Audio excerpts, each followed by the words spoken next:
In a dungeon on the Gai continent, an old man stood atop a large magic circle, intently studying an ancient tome in his hands. The teleportation coordinates are set, the mana link is in a perfect state. As the old man spoke, he spread his arms wide, beginning to activate the magic circle beneath his feet. This was a very difficult spell to cast, so it required intense concentration. I am truly fortunate to have discovered this great labyrinth dungeon. Once I teleport there, I'll be able to use my mana freely without any more restrictions. Let's go. As soon as the old man's shout ended, the magic circle at his feet erupted in a bright light enveloping him. Instantly, in some desolate wasteland, a pillar of light suddenly descended upon the area. After the light faded, the old man's figure appeared. The flow of time and the temperature of the air have changed, which means the teleportation was a success. He thought to himself, his heart filled with joy, as he opened his eyes to take in the surroundings only to be frozen in place by the desolate wasteland that greeted him. His hands still held high in the casting pose. It took him a few seconds to react, frantically looking around before shouting, "What the hell? Where the heck did I get teleported to?" At the same time, in a small room in some city, our protagonist, the D-rank hunter Kang Jin Hyuk, was staring blankly at the spatial gate that had suddenly appeared in his room, wondering what is that. Suddenly, Jin Hyuk saw something inside the gate. He pressed his face closer to get a better look when the face of a goblin appeared from within. The sudden situation startled him, causing him to fall backward. Jin Hyuk was about to grab a weapon to deal with it, but was surprised to see the goblin turn its head and walk away. "Huh, can they not see me?" he thought, getting back on his feet. He approached the spatial gate and stuck his hand inside. A few seconds later, Jin Hyuk pulled his hand back, a thoughtful expression on his face as he muttered, "There's no resistance or any other unusual reaction there. This attic of mine, it seems like there's a dungeon here." Returning to the sofa, Jin Hyuk took a sip of cold beer to clear his head and began to slowly consider the situation. If my current guess is correct in this situation, then that thing is definitely a dungeon, something that was supposed to only exist in theory. But the problem is, I never expected one to appear in my own home. Should I report it to the association or just leave it be? Whether dungeons are real or not has always been a controversial topic, and the fact is one has never actually appeared before. It's something that isn't widely known to the public. If I report it to the association now, they'll definitely use the pretext of a site investigation to kick me out of my own house. After some consideration, Jin Hyuk chugged a mouthful of beer and then with a grin made his decision, "Alright, let's do it that way. I'd rather keep it under wraps than hand it over to that damn corrupt association." Wait a minute, but can those monsters come through to this side? I should probably check that first. Jin Hyuk then grabbed a baseball bat and walked up to the dungeon gate. Based on his current abilities, he could only handle about 1 or 2 goblins, but if a bigger monster charged out, he'd be dead in an instant. Silently praying, Jin Hyuk decisively stepped through the portal. The moment he stepped through, a notification window popped up beside him. "You have entered the dungeon. Current location is the first floor of the labyrinth." Goblin. I can't believe it is this.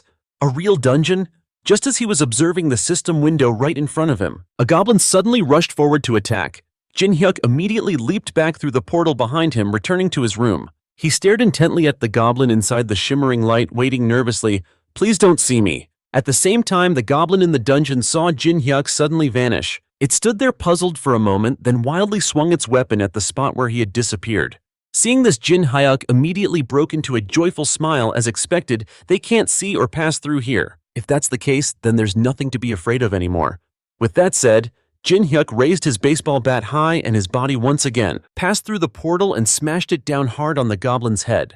Because Jin Hyuk appeared so suddenly, the goblin didn't even have time to react. When its head took a critical hit, its body flying to one side, Jin Hyuk immediately gave chase, thrusting the baseball bat hard into the goblin's chest, grievously wounding it so it could no longer move. It could only look at Jin Hyuk with pleading eyes. "Don't look at me like that because I'm just as desperate as you are." After saying that, Jin Hyuk didn't hesitate to bring his bat down hard, ending the goblin's life.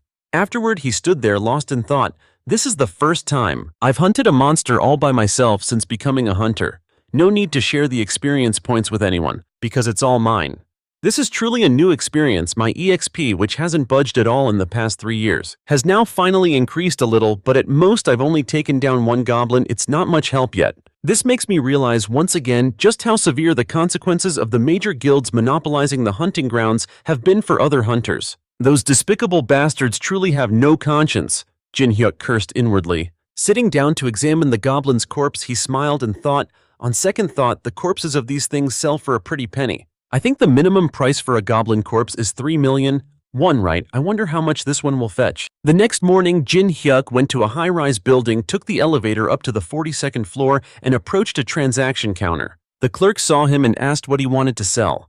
A goblin corpse, Jin Hyuk said as he opened his system window and tapped the icon shaped like a goblin. A second later, the corpse of the goblin he had dealt with last night appeared on the counter. The clerk stood up, put on a pair of gloves and said, "Let me take a look." After a moment of inspection, the clerk spoke up. "It seems you don't have much hunting experience, do you?" Jin Hyuk asked in surprise. "How did you know?" The clerk lifted the tattered goblin corpse and said, "If you take them down this way, the value of the item drops significantly, because there's hardly anything left intact. Next time, it's best if you just aim for their weak spot." Then placing the goblin back on the table, the clerk said, "I can't pay you for this one. Over 3.2 million. Okay, Jin Hyuk said, "I agree to sell it to you for that price." The dealer said, "All right then. Now tell me the origin of this monster. I'll confirm it and then transfer the funds." Jin Hyuk asked in surprise its origin. "Do I really have to tell you?" The dealer replied, "It's the law, so even if you don't like it, there's nothing you can do about it." Jin Hyuk scratched his head and thought, "What do I do now? Maybe I should just say it's the monster that escaped from the Titan Guild's territory last time." Seeing Jin Hyuk hesitate, the dealer said, "What are you hesitating for? You'll get the same price anywhere else. You won't find a better deal than what I'm offering." Just then, three arrogant-looking guys in black suits burst through the door shouting, "Where's that kid?" The crowd saw these three and began to whisper, "Aren't they from the Black Dragon Guild? Are those guys here to rough someone up again?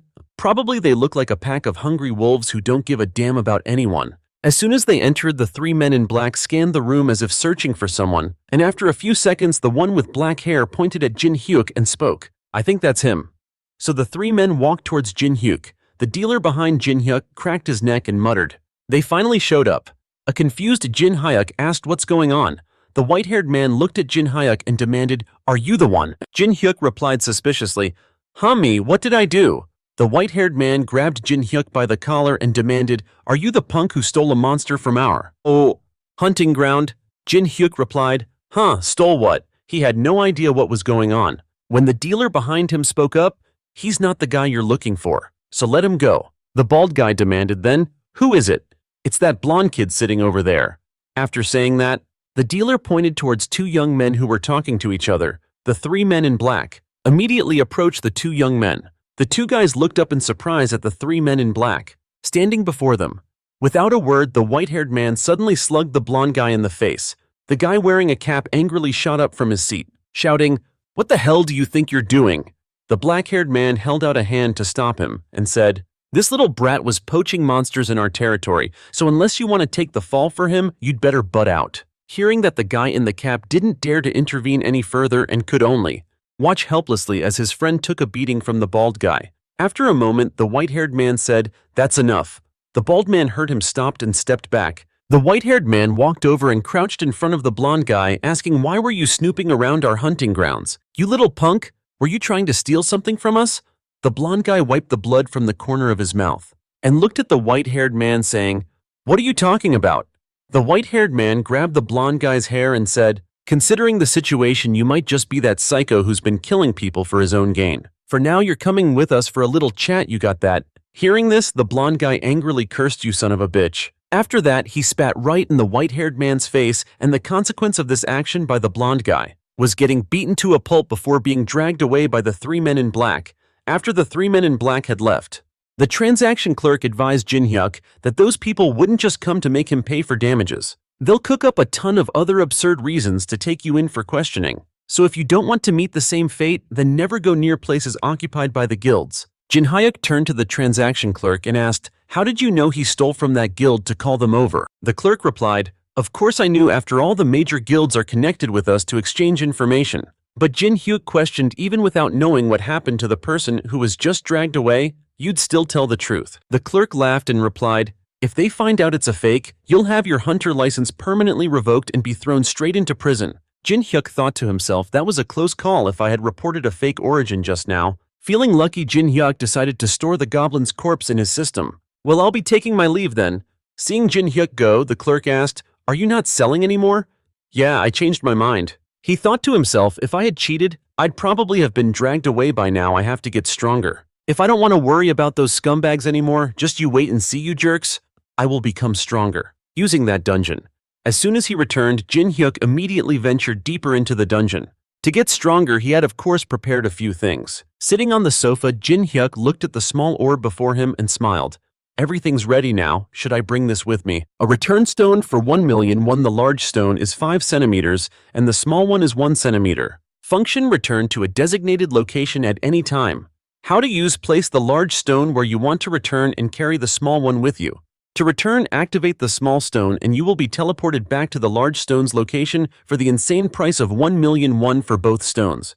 When else would I use it?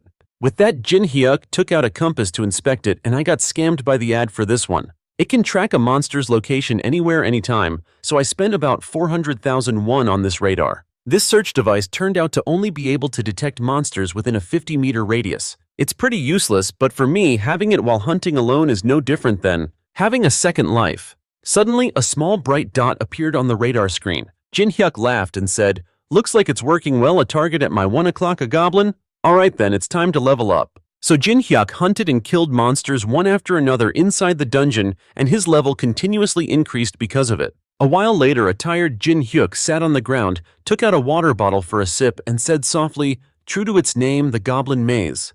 All the monsters in here are just goblins. It's boring, but for someone at my level, this is the perfect grinding spot. I wonder how many levels I've gained. Status window. Looking at the status board, Jin Hyuk mused for a moment. Even though I leveled up, my other stats are still pretty terrible. Then he stood up and said, oh well, as long as I have this dungeon, I'll level up slowly but surely. I've got to bring this haul back quickly so I can keep hunting. Inventory. The inventory window opened. Jin Hyuk stored the corpse of the goblin he just dealt with, and that was that. Then he suddenly noticed the square with the goblin icon was numbered 19, accompanied by a notification. Remaining space 1. A quantity limit. I guess I can only carry one more. Since this is the last one, I've got to snag a really big one to make it worth my while. With that said, Jin Hyuk took out his radar to check and saw a bright dot approaching. Jin Hyuk spoke up. Oh perfect, there's one at my 9 o'clock. If I wait here and ambush it, it'll be a piece of cake. No sooner said than done. Jin Hyuk stood by a wall, staring intently at the entrance, ready and waiting. Alright, this position is perfect. 5 meters, 3 meters.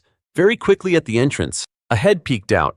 Now Jin Hyuk shouted cheerfully, swinging the baseball bat in his hand with all his might, knocking the helmet off the opponent's head.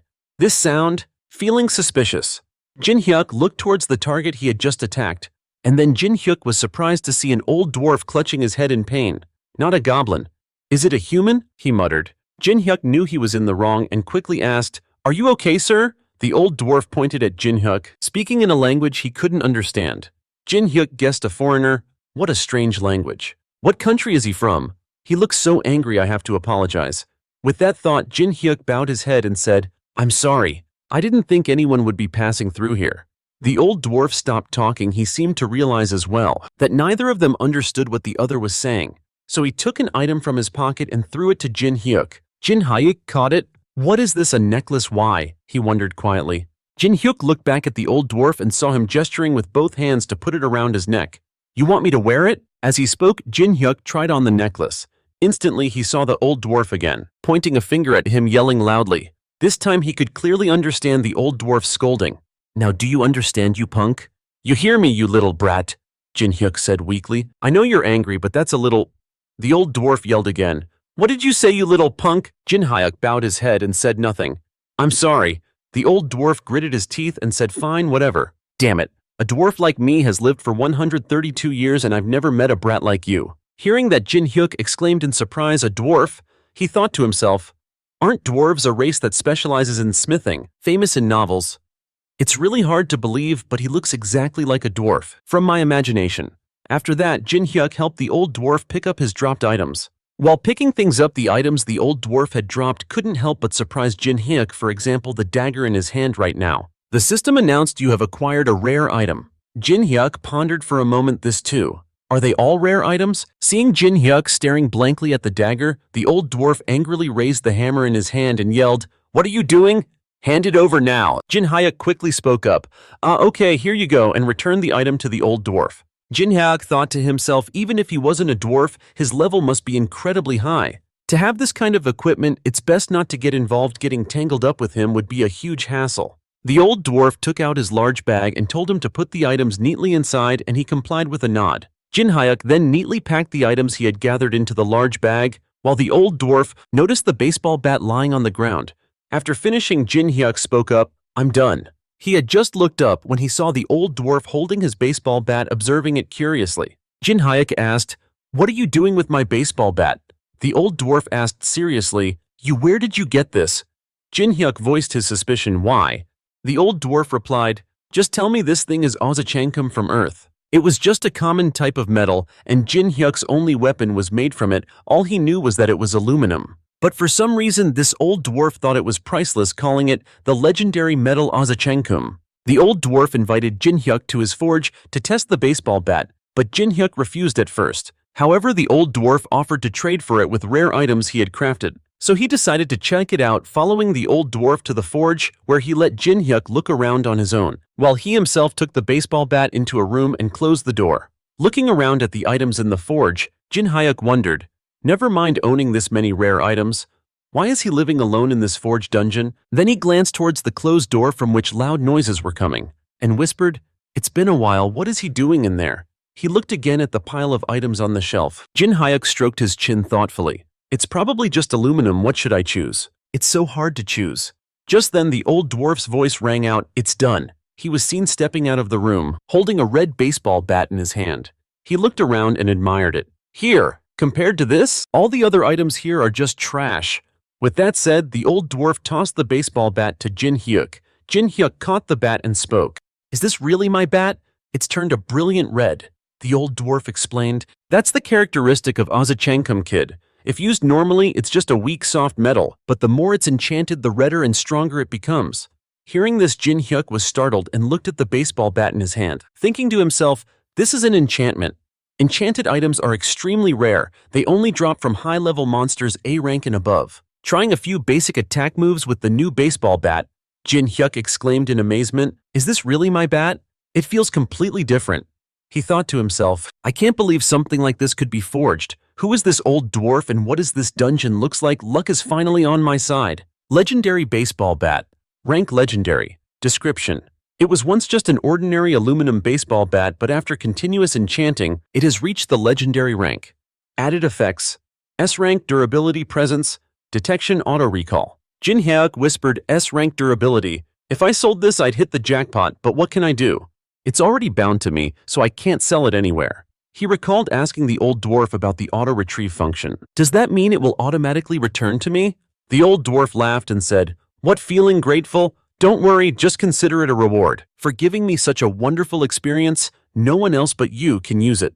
Back in the present, Jin Hyuk opened his backpack and said, "So I can't sell it for cash, but oh well, there are other ways to make money. First, I need to sell all these goblin corpses to make some quick cash, but the problem is how to sell them.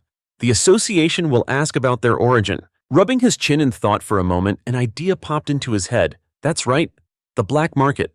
A black market also exists in the world of hunters. They don't ask about origins and specialize in handling monster corpses, and contacting them is also very easy. They always hand out business cards to low-rank hunters like me who need money. Time passed, and in an abandoned factory, Jin Hyuk walked inside holding a black business card. This seems to be the place. Looking around, this business card still feels incredibly shady. While Jin Hyuk was waiting, a man in black called out from the floor above, "You must be Kang Jin Hyuk, right?" Jin Hyuk looked up and asked the man in black, "Vice Director Cho Hyung." Hyung-in smiled and said, "Follow me. The boss is waiting." Jin Hyuk followed without hesitation, thinking to himself, "I'm glad I thought of this place, it was the perfect solution." A moment later, Hyung-in led Jin Hyuk to a man with yellow hair. This was Lee Jun-chun, a loan shark disguised as a broker who now deals in monster corpses on the black market. Jun-chun asked, "Can we inspect the goblin corpses first?" Jin Hyuk was surprised and thought, no greetings, just straight to the inspection. Nevertheless, he complied with their request and opened his personal inventory. A few seconds later, 2 neat rows of goblins appeared on the ground. Hyung-in knelt to inspect them and exclaimed, "Boss, these 20 goblins are all in great condition." Jun-chun also bent down to observe them himself. "Is this for real? How is this possible? He looks like a total newbie on the outside, but they're more intact than I thought." Suppressing his thoughts, Jun-chun looked up at Jin Hyuk and said, "Confirmed." Jin Hyuk smiled and asked, "Yep, 20 of them, right?" Jun-chun asked, "How much do you want?" Jin Hyuk held up one hand and said, 5 million. one each including the monostones. Their heads are heavily damaged, so the best I can do is 3 million. Before Jin Hyuk could say anything else, Hyung In quickly chimed in, "Come on, who even uses goblin heads for anything? Their faces are so ugly they can't even be used as decorations." Jun Chun cursed inwardly, "This idiot has no idea he's pissing off the boss." Hyung In excitedly asked, "Boss, how much do you think we can get for these?" Jun Chun rubbed his temples and sighed, wondering why he brought this blockhead along. A few seconds later, Jun Chun composed himself, cleared his throat, and offered, "My apologies. How about 3.5 million? Jin Hyuk replied, 4.5 million, any less and there's no deal." Jun Chun lifted his chin and muttered, 4.5 million, huh? Seeing Jun Chun's hesitation, Jin Hyuk said immediately, "If you don't like the price, that's fine. I'll find another buyer." Suddenly, several men in black ran up shouting loudly, Boss, we're in trouble. We need to get out of here fast. A monster has appeared." Jun Chun asked in shock, "Why are they here?" Jin Hyuk was also startled and muttered, "A monster." He suddenly looked down at the pile of goblin corpses. "I've heard that monster corpses have a small chance of attracting other monsters. Damn it, why now?" Cursing his bad luck, Jin Hyuk looked at the newly arrived man in black and asked, "Is it really a monster? What kind?" The man in black replied, "It's confirmed 3. No 2 orcs suddenly appeared. Hearing that, Jin Hyuk's expression turned grim. He thought to himself, "Orcs? I'm not strong enough to deal with them. This is bad. I have to get out of here quickly. I at least have to collect all the goblin corpses before leaving," but just as he finished clearing them, he heard a very close growl. Jin Hyuk cursed softly, "Damn it, am I too late?" His eyes were fixed on the staircase and soon a monster appeared right before him. With no hope left for a lucky break, Jin Hyuk cursed internally, "Damn it, it's really an orc." Behind him, Jun Chun spoke up, "You're a hunter, right? Do something." Jin Hyuk turned back and said, "Even if you say that." Before he could finish, the orc roared and charged, smashing its weapon down on Jin Hyuk. Startled, Jin Hyuk turned around, only to see the orc's weapon just inches from his head. In a flash, Jin Hyuk thought, "It's over. At this distance, I can't dodge. Am I going to die so pathetically?" Just when everyone thought Jin Hyuk was a goner, a red baseball bat suddenly appeared, blocking the blow and knocking the orc backward. This scene made the group behind him stare wide-eyed in astonishment. Jun Chun's voice trembled as he asked, "Hey Hyung, In what are we seeing?" Hyung In replied, "I'm not sure either, boss." As for Jin Hyuk, he stared in amazement at the floating baseball bat, thinking to himself, "What is this? Did it just summon itself to block the attack? Could it be the presence detection effect? If so, then I still have a chance." Seeing the orc charge at him again, Jin Hyuk regained his confidence, grabbed the baseball bat and shouted, "All right, let's do this." The orc slammed its weapon down and Jin Hyuk dodged to the side and smashed the bat hard against the orc's knee. "It's injured, I can do this. I can take it down." Silently encouraging himself, Jin Hyuk continued to swing the baseball bat forcefully, striking the orc straight in the face. The orc let out a painful cry, took a step back, and then collapsed to the ground. Having dealt with an orc by himself, Jin Hyuk smiled and thought, "This item is even better than I imagined. I really took down an orc." The system announced level 24 has increased to level 36. Looking at the notification window, Jin Hyuk said in surprise, "Whoa, I leveled up 12 times at once." Just then, Jin Hyuk suddenly heard Jun Chun yell, "Kang Jin Hyuk, behind you, behind you." There's still one more. Hearing this, Jin Hyuk turned to look. Sure enough, an orc was attacking him with its weapon. Jin Hyuk reacted quickly, ducking and dodging to one side. "You trying to scare me? A sneak attack, you coward." As he spoke, Jin Hyuk swung the baseball bat horizontally, hitting the orc's back. The orc cried out in pain and dropped to one knee. Seizing the opportunity, Jin Hyuk got behind the orc, raised the baseball bat high and shouted, "Go to hell with your friend." With that, he slammed it down on the orc's head. Ending its life, the system announced a level up from 36 to 48. The battle is over. Jin Hyuk stared at his baseball bat, exclaiming, "Did I really take down 2 orcs? I never expected an enchanted weapon to be this powerful." Behind him, Hyungin asked in a low voice, "Big brother Jun Chun, what should we do?" Jun Chun replied as to stay quiet for now. Just then, Jin Hyuk turned his head and asked with a smile, "All right, adding these 2 orcs to the pile, shall we renegotiate from the top?" That evening at Jin Hyuk's house, he lay in bed looking at his account balance on his phone screen. He laughed happily. "I can't believe they paid 15% more than the market price. Am I dreaming or is this real?" Turning off his phone, Jin Hyuk lay there thinking, the deal is done now, I just need to focus on hunting. Maybe it's because I saved him from the orc today that the black market dealer Lee Jun-chun decided to trade with me. He must have realized that I'm not just some low-level corpse scavenger, but someone skilled enough to hunt orcs directly, but to hunt higher-level monsters, my current gear isn't enough. What should I do now? A few seconds later, Jin Hyuk suddenly sat bolt upright and exclaimed, "Ah, that's right." A plan formed in his mind. If this works, I might be able to get some free items. A while later in the old man's forge, Jin Hyuk placed a cardboard box full of beer cans and liquor bottles in front of Old Man Wolf. Old Man Wolf looked at the items and asked, "So you're trying to bribe me, kid?" He picked up a beer can, examined it, and exclaimed in shock, "No way. All of this is made from orichalcum," Jin Hyuk said with a smile. "There's beer inside too." Old Man Wolf asked, "You made cups out of orichalcum. Is this holy water?" Jin Hyuk said, "No, it's just beer." "Do you want to try some?" Hearing that, a curious Old Man Wolf opened a can of beer and took a gulp. A second later, he spat it all out on the ground, complaining, "What the hell is this? You call this beer? It tastes awful, you bastard, making me drink this terrible stuff." Seeing this, Jin Hyuk wondered to himself, "Should I let him try something stronger?" And so Jin Hyuk took out a bottle of liquor and handed it to Old Man Wolf, saying with a smile, "A bit weak, huh? This is called soju. It has a slightly different taste." Old Man Wolf relented, saying, "All right then, I'll give you one more chance." With that, he took the bottle and took a swig, gulping it down loudly. It took a moment before Old Man Wolf stopped drinking, letting out a refreshed sigh and holding up the bottle in praise. "Now this is what I call liquor, but it's still missing something. I feel like if there was something else added, it would taste even better." Jin Hyuk asked curiously, "Something else? Like what Old Man Wolf said? I think you'll have to go dig something up for me." "Huh? Dig what?" Old Man Wolf replied, "Mithril." A short while later, Jin Hyuk followed Old Man Wolf's directions to go dig for mithril. This is driving me crazy. I just wanted to get some free stuff and now I have to do this kind of work. Damn it. I know mithril is a mineral, but what does that have to do with soju? Whatever. I'll just try looking for it. Grumbling, Jin Hyuk slowly walked on with his baseball bat on his shoulder. Soon enough, Jin Hyuk arrived at a forest. Looking around, he marveled aloud. Even though this is inside a dungeon, it feels like a real forest. The system announced, "You have reached level 2 of the Dungeon of Dogs and Skeletons. Do you wish to set this location as a warp point?" "No, what's a warp point? Can I register one?" he muttered.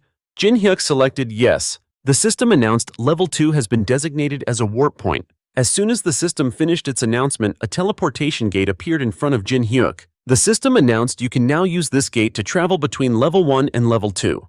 Jin Hyuk tested the spatial gate by putting his hand through it. "I see, so that's how it works.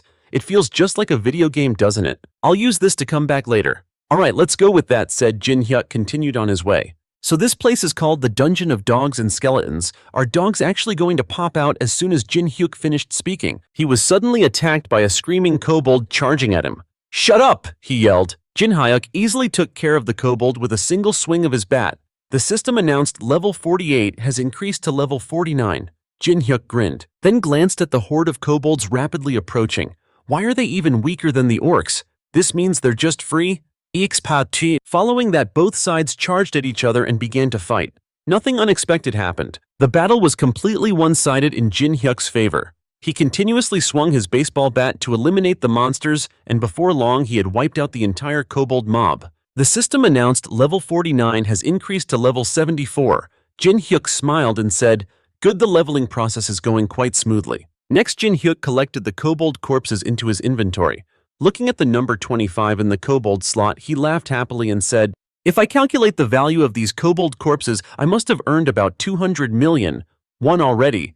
Haha, the money is just rolling in." Suddenly, an image of the angry old dwarf appeared in Jin Hyuk's mind, pointing at him and shouting, "How are you helping at all? Are you slacking off? I got too excited and almost forgot. I should find it quickly and head back." A while later, Jin Hyuk entered a gloomy tunnel. "It seems this place," he said, as Jin Hyuk ventured deeper inside and spotted a group of monsters. "Wait, a bunch of skeletons. Come to think of it, they do call this the Dungeon of Dogs and Skeletons, right? Tisk, skeletons aren't worth much." Seeing the skeletons charge towards him, Jin Hyuk also rushed forward, complaining under his breath. "What a pain." He swung his baseball bat and knocked the head off the first skeleton that charged. However, the headless skeleton was still alive. It raised its sword and slashed at Jin Hyuk. Jin Hyuk blocked it by holding his baseball bat horizontally. "That's right, these things only die if you destroy their core, right?" Thinking this, Jin Hyuk carefully observed the skeleton's body and saw a diamond-shaped crystal embedded in a spot on its body. There's the core, he thought as Jin Hyuk thrust his bat forcefully into the crystal, finishing off the skeleton. Another skeleton approached, giving Jin Hyuk no time to rest, thrusting its sword toward his head. Jin Hyuk was startled and quickly leaned back to dodge. When did that one show up? With a small yelp, Jin Hyuk swung his bat hard to finish off the skeleton. Looking ahead, a horde of skeletons was swarming towards him. Jin Hyuk started to get angry, shouting, "Damn it, there are too many, fine, come at me all at once." Then he unleashed 120% of his power, clubbing them one by one to take care of this skeleton horde. A moment later, Jin Hyuk stood panting amidst a pile of skeleton corpses and said, "Is it over?" On second thought, the liquor was probably just an excuse. That old dwarf probably didn't want to come here himself, so he made me go instead. The system announced you have reached level 100 and can now change your class. Your class will be automatically determined based on your current actions. Jin Hyuk wiped the sweat from his face, looking at the system window in surprise and murmured, I've already reached that level. Then let's switch to warrior." A few minutes later, a system window popped up. After defeating numerous undead, you have been assigned the class of cleric. Seeing this, Jin Hyuk exclaimed in astonishment, "What is this? I'm a cleric." Before long, Jin Hyuk returned to the forge with a full sack. "Here's your mithril. The mithril you requested." With that, he dropped the sack in front of the old dwarf and put a hand on his back, groaning, "Oh, my back." The old dwarf thought in amazement, Ho, this kid made it back safely." Then he looked at Jin Hyuk and asked with a grin, "I thought you'd kicked the bucket, but you made it back in one piece, huh?" Jin Hyuk started to complain. "Safely. Can't you see how exhausted I am? Stop whining. You don't look that tired. Is this all the mithril you found around there?" Jin Hyuk thought with a hint of guilt. "It looked expensive, so I hid a little bit. It should be fine, right?" He raised a hand to scratch his head, avoiding eye contact, and said with a laugh, "That's right." Luckily, the old dwarf didn't notice Jin Hyuk's expression. He just clicked his tongue and said, "That labyrinth is useless." Then he prepared his tools and asked, "All right, let's begin. What kind of equipment do you want?" Jin Hyuk pondered for a moment before stating his request. "I already have a weapon, so how about some armor? Something not too flashy would be best." The old dwarf said, "That's simple." 6 hours later in Jin Hyuk's room, he was sleeping when an alarm suddenly went off and Jin Hyuk immediately woke up, reaching out to turn off his phone's alarm before sitting up and stretching. "It's been 6 hours, so refreshing." Rubbing his sleepy eyes, he mumbled in a low voice, "It was too hot and tiring at the forge, so I came here to sleep. Good thing I set an alarm, it should be almost done right." At the same time, the old dwarf at the forge had also finished his work. He wiped the sweat from his brow and said softly, "All right, I'm quite satisfied with this one." When he saw Jin Hyuk approaching, the dwarf asked suspiciously, "Where have you been? There's nothing else around here besides this place, right?" Jin Hyuk replied with a laugh, "Well, I was just taking a walk, haha." Then he spotted the item on the table and his eyes lit up. "Is that?" The old dwarf nodded and spoke. "That's right, it's your armor. I designed it to be worn under your clothes so you can easily conceal it. Try it on." Jin Hyuk walked over and picked up the armor to inspect it. Chainmail, unique grade. Description: a set of chainmail forged by a dwarf, light and durable. Unique effect: reduces physical attacks by 50%, reduces magical attacks by 50%. The appearance isn't much different. Well, let's give it a try. Muttering to himself, Jin Hyuk began to put on the armor. The old dwarf asked, "Have you put it on yet?" "Yes, I'm almost..." Before Jin Hyuk could finish, he was suddenly struck in the chest by the old dwarf's hammer. "Ah, what the heck?" Jin Hyuk cried out in shock, his body sent flying backward. The old dwarf grinned, baring his teeth, and spoke. "Theory isn't as good as a practical demonstration, so how effective is this armor?" Hearing this, Jin Hyuk quickly checked his body and was surprised to find he wasn't injured at all, letting out a sigh of relief. Lifting his outer shirt, Jin Hyuk touched the armor underneath and thought to himself, "Normally an attack like that would have broken my ribs, but I'm perfectly fine with this armor and staff. My combat power will increase several-fold." Meeting this old dwarf was a real stroke of luck. The old dwarf walked over and asked, "So kid, do you like it?" Jin Hyuk bowed slightly and said, "Meeting a dwarf like you is truly a blessing, of course, thank you very much." The old dwarf turned away, saying thanks weren't necessary. Just as Jin Hyuk was feeling puzzled, the dwarf returned with a barrel in his hands. "Take this with you, kid." Jin Hyuk took the barrel and asked, "What is this?" This is, Not long after, Jin Hyuk sat in his room holding a cup of liquor. He took a small sip and exclaimed, "This is delicious." It was truly a fine liquor, both the aroma and taste were superb. He picked up the old dwarf's barrel, looked at it, and murmured, "How could soju turn into something like this?" He recalled the old dwarf's earlier words about aging liquor inside the midrin barrel. It'll enhance the flavor even for the cheap stuff. Remembering this, Jin Hyuk marveled. This is incredible. Just by putting it in the barrel, the soju tastes completely different. Suddenly, an idea sparked in Jin Hyuk's mind, so he immediately left his house and took out his phone to contact someone. At the same time, Jun Chun was sitting in his office when his phone suddenly rang. Seeing the caller was Jin Hyuk, Jun Chun immediately answered, "Yes, Mr. Kang Jin Hyuk, what's the matter?" Jin Hyuk said, "I have a few things to sell, so I'm heading over to your place now." Jun Chun shot up from his seat and asked, "Oh, really? What kind of monster corpses is it this time?" Jin Hyuk replied, "Kobold corpses and a few barrels of liquor." Jun Chun exclaimed in surprise, "What liquor?" The next day, at the 20 gates of the Titan Guild's new training area, which included the conquest mission for the Titan Guild's new hunters. "All right, collect the corpses and let's get out of here." Dojun was calmly ordering when, suddenly a panicked member pointed in one direction and yelled, "Vice Guildmaster, we have a problem. More lizardmen are being summoned."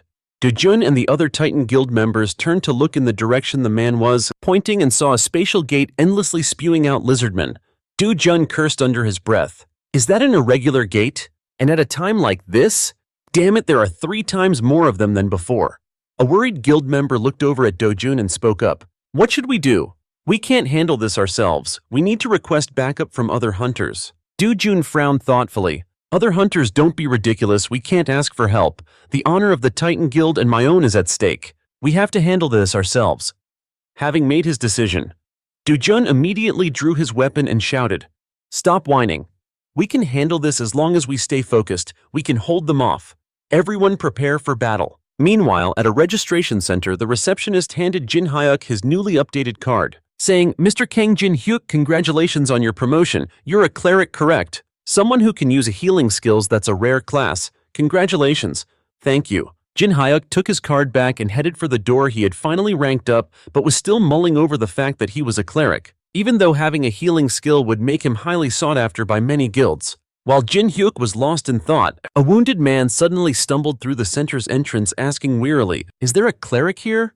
Wow, talk about instant results, he thought as Jin Hyuk raised his hand and spoke up, "I'm a cleric, but is it okay that I'm only C rank?" The man replied, "Of course, please come with us." Meanwhile, the battle between the Titan Guild, under Zoran's command, and the horde of lizardmen was reaching a fever pitch. One member was sent flying backward by a lizardman. Another member saw this and rushed over to help, asking with concern, "Are you okay?" The fallen member replied, "Thanks." Neither of them noticed a lizardman had leaped high into the air, preparing to strike them down. "Hey, get down!" Jojo shouted, dashing forward and slicing the lizardman in two, then turned and yelled at the pair. "Focus, you wanna die?" Observing his team's performance in the fight, he muttered angrily, "A bunch of useless fools. They're only putting up a tough front because they have someone to lean on seriously." Shaking his head, Jojo charged back into the horde of lizardmen, shouting, "Everyone just hold the line, I'll wipe them all out." Hearing this, someone called out in alarm, "Vice Guildmaster, you can't. We still need you to lead us." Jin Hyuk, who had just arrived, also realized the situation was dire. Beside him were several other clerics, also doing their best to heal the wounded. The man who brought him over said, "Just focus on healing like the others." Jin Hyuk nodded and said, "All right, is there anything else you need me to do?" "No, just focus on healing, that'll be more than enough. Don't worry about the reward, we'll make sure you get paid." After instructing Jin Hyuk, the man rushed off to support the other members. "This looks pretty dangerous, but as long as I get paid, it's all good," he thought to himself as he began using his healing skill on a member struggling with a lizard man. The effect was instantly noticeable. The man, as if reinvigorated, shoved the lizard man back and then finished it off with a single sword strike. Not far away, another member was stabbed in the shoulder, crying out in pain, "Heal me too." Seeing this, Jin Hyuk turned to the cleric next to him and said, "No matter how many we kill, there are still too many of them. At this rate, we should contact another guild to request for backup." The other cleric replied, "I was thinking the same thing." Jin Hyuk lowered his head, worrying to himself, "At this rate, we're all going to be wiped out." Suddenly, Jin Hyuk sensed danger from behind, and a split second later, the clash of metal rang out. It was a lizard man trying to sneak attack him, but its blow was blocked by his baseball bat, which had appeared out of nowhere, stopping the attack. Seeing this, Jin Hyuk was startled and thought, "When did the monsters get back here? Wait, that means the backline has been breached and the rear is full of clerics who can't fight these monsters head on." So Jin Hyuk decisively took on the role, sending a lizard man flying with a swing of his bat while shouting a warning, "It's an ambush. The backline has been breached." The other clerics who were concentrating on their spells panicked when they heard him, turning around and exclaiming, "How did the monsters get back here? It's a stealth skill, damn it!" Jin Hyuk reassured them, "It's all right, everyone, focus on healing, I'll handle them." The priest with glasses asked doubtfully, "Handle them? Aren't you a priest just like us?" The priest in the vest immediately suggested, "That's too dangerous. We should request support from the Titan Guild." Jin Hyuk shook his head, pointing towards the members of the Titan Guild and said, "No, look, the Titan Guild is already busy holding them back." The priest with glasses said hesitantly, "But this is an urgent situation." Jin Hyuk immediately charged towards the lizardmen, leaving the priests with just one sentence. "Don't worry, I wouldn't say it if I wasn't confident." So the other priests continued casting their spells, helping the members of the Titan Guild. Meanwhile, Jin Hyuk confronted the lizardmen with his enhanced combat abilities. After a few dungeon runs, Jin Hyuk took down one lizardman after another, then finished off one more. Jin Hyuk thought to himself, "I was a little worried saying that, but this is actually possible." However, just as Jin Hyuk let his guard down, for a moment 2 lizardmen slipped past him, rushing towards the priests. "Damn it, I got too relaxed." Cursing quietly, Jin Hyuk hurried back to help. "Where do you think you're going, trying to run?" As he spoke, Jin Hyuk leaped up and smashed down hard on one lizardman's head, dropping it on the spot. At the same time, another lizardman took the opportunity to stab Jin Hyuk in the back. Jin Hyuk was completely unharmed, turned to look at it and smiled. "What's the matter? Surprised your attack had no effect. They usually call this the power of a god, you bastard." With that said, Jin Hyuk didn't hesitate to give this lizardman a whack with his staff, sending it to meet its ancestors. Witnessing this scene, the priest with glasses exclaimed in astonishment, "What, a priest can do that? Amazing, he's actually holding them back." The priest in the vest said, "That's right, thanks to him we can focus on healing without any worries." Indeed. Oh, what's suddenly wrong with the lizardmen? Hearing the priest with glasses, the others noticed that the group of lizardmen in the back were standing still and trembling. Someone with sharp eyes pointed in one direction and shouted, "Over there!" There, they saw a blur rapidly approaching the lizardmen from behind. A second later, a man appeared where the remaining lizardmen were and with a single slash cut their bodies in half. This man was Seo Sang-ho, the guildmaster of the Titan Guild. After dealing with the threat in the rear, Sang-ho let out a sigh of relief, looked at Jin Hyuk and asked, "Hey Hunter, you took care of the enemies." Jin Hyuk replied, "Oh, that's right. But who are you?" The priest in the vest suddenly exclaimed, "So, rank Hunter Seo Sang-ho." Jin Hyuk looked doubtfully at the priest in the vest and asked, "Who?" The priest in the vest replied, "That's the guildmaster of the Titan Guild." The priest with glasses sighed in relief and said with a smile, "We can finally go home." Sang-ho spoke up, "Sorry, but we'll have to talk later." After that, he vanished on the spot, rushing at extreme speed towards where the Titan Guild was fighting. As he sped past Jin Hyuk, Sang-ho told him, "I'll make sure you receive a worthy reward." Jin Hyuk watched Sang-ho with a serious expression, thinking to himself, "So that's Seo Sang-ho. Yeah, I knew S-rank hunters were strong." But just one glance was enough to know he was on a completely different level.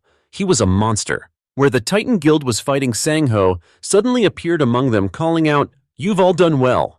The members were overjoyed to see Sang-ho crying out, "Guildmaster." Do-jun clicked his tongue and asked the guildmaster, "How did you know the way here?" A member behind him spoke up, "I called him requesting. Help from a guild member is a normal thing, right?"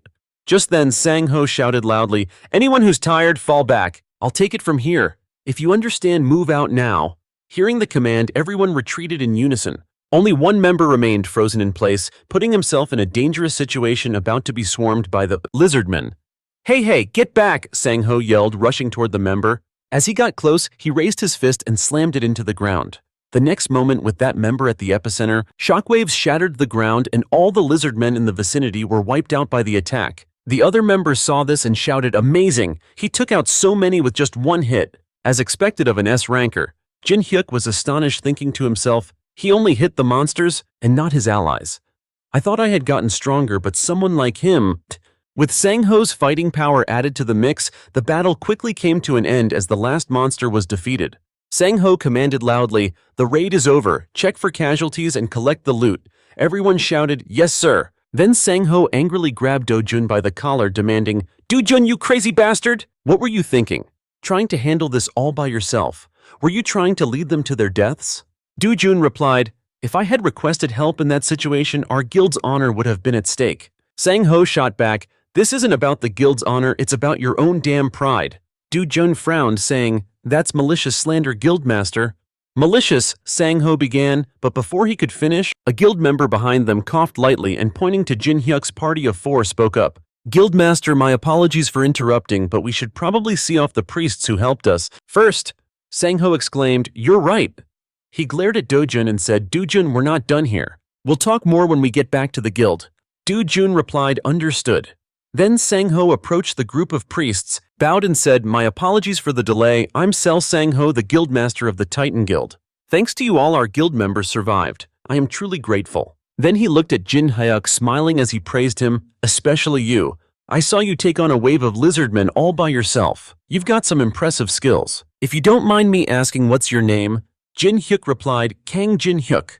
Sang-ho asked, are you part of any guild?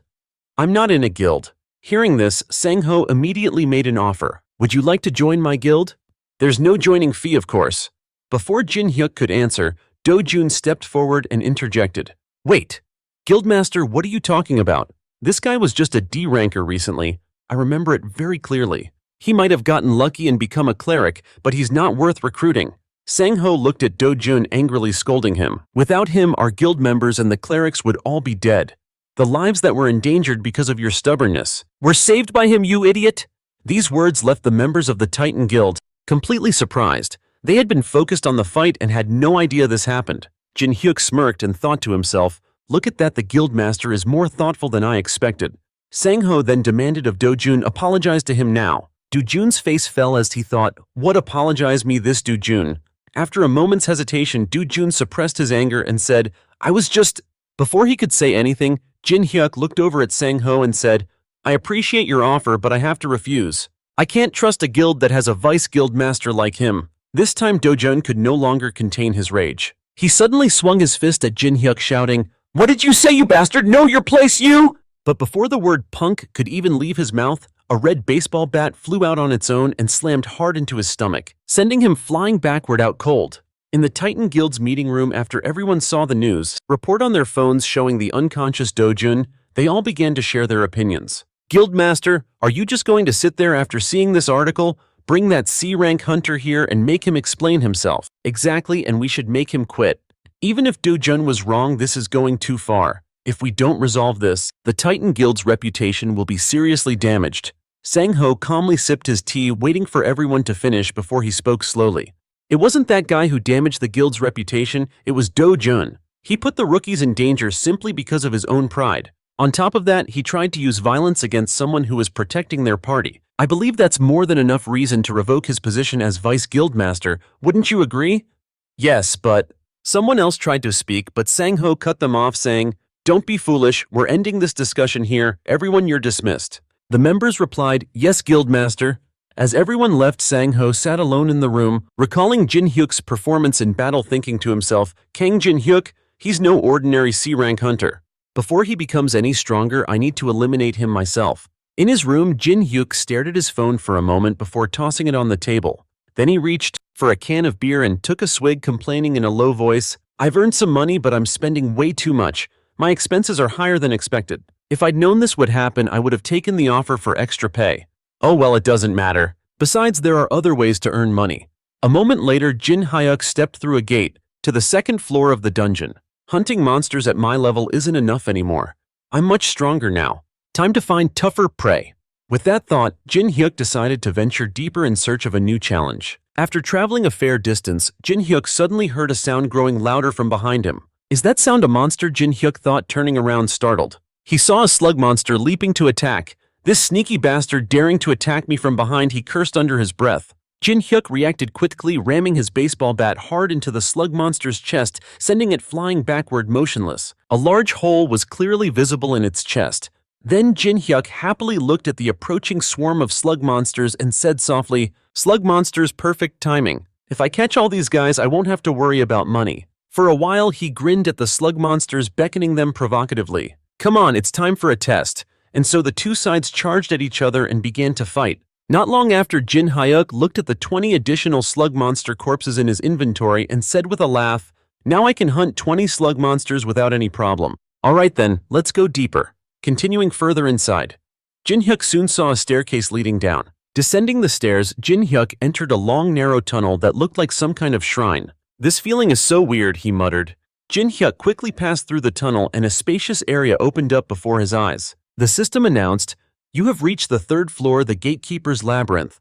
Whoa, the 3rd floor, I must be in the right place. As he spoke, Jin Hyuk moved forward, curiously observing his surroundings. Why aren't there any monsters here? Is this shrine a safe zone or something? Just as he finished speaking, the ground beneath his feet suddenly made a strange noise. Catching his attention, Jin Hyuk looked down and saw the hand of some creature break through the ground, aiming for his head. Jin Hyuk quickly leaned his head back, dodging the attack. Unexpectedly, after the failed strike, the creature pulled its entire body out of the ground and slammed its hand toward Jin Hyuk. Jin Hyuk jumped back to evade. While his body was still in mid-air, the creature launched another attack with its hand. Jin Hyuk cursed inwardly. Damn it! It was too fast, his body hadn't landed yet and there was no way to dodge, so he could only raise his baseball bat to block. Although he successfully blocked the attack, Jin Hyuk was still hit by the immense force and sent flying back a short distance.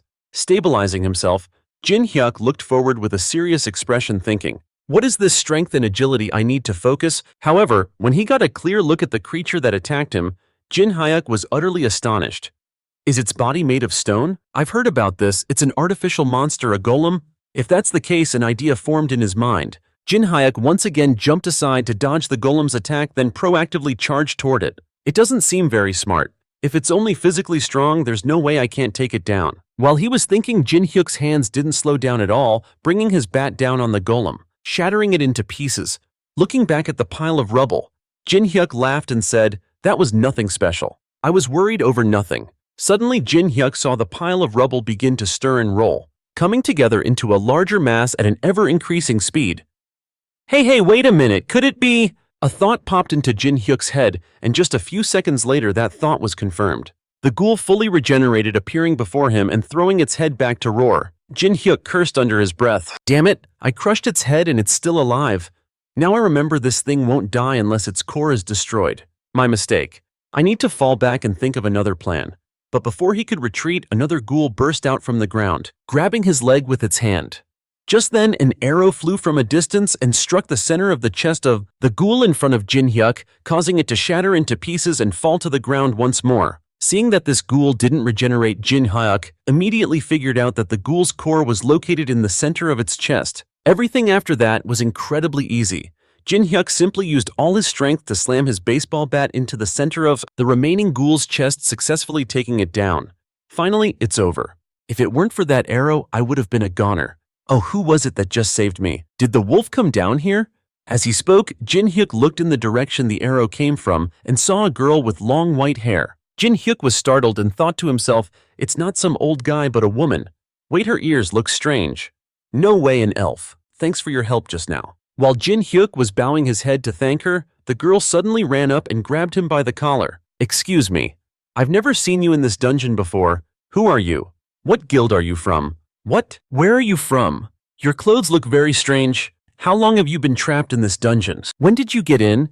Jin Hyuk was stunned for a moment before replying, wait, trapped? I just got here today. The girl asked with a skeptical look, you got in? Are you telling the truth? Yes, that's right. Does that mean you know where this dungeon's gate is? What, yes, that's right. Alright, if that's the case then, the girl pushed Jin Hyuk away, put away her bow and arrow, and said with a sigh of relief, it looks like I've finally found a way out. Jin Hyuk fell hard and scrambled to his feet, angrily shouting, what the hell is going on?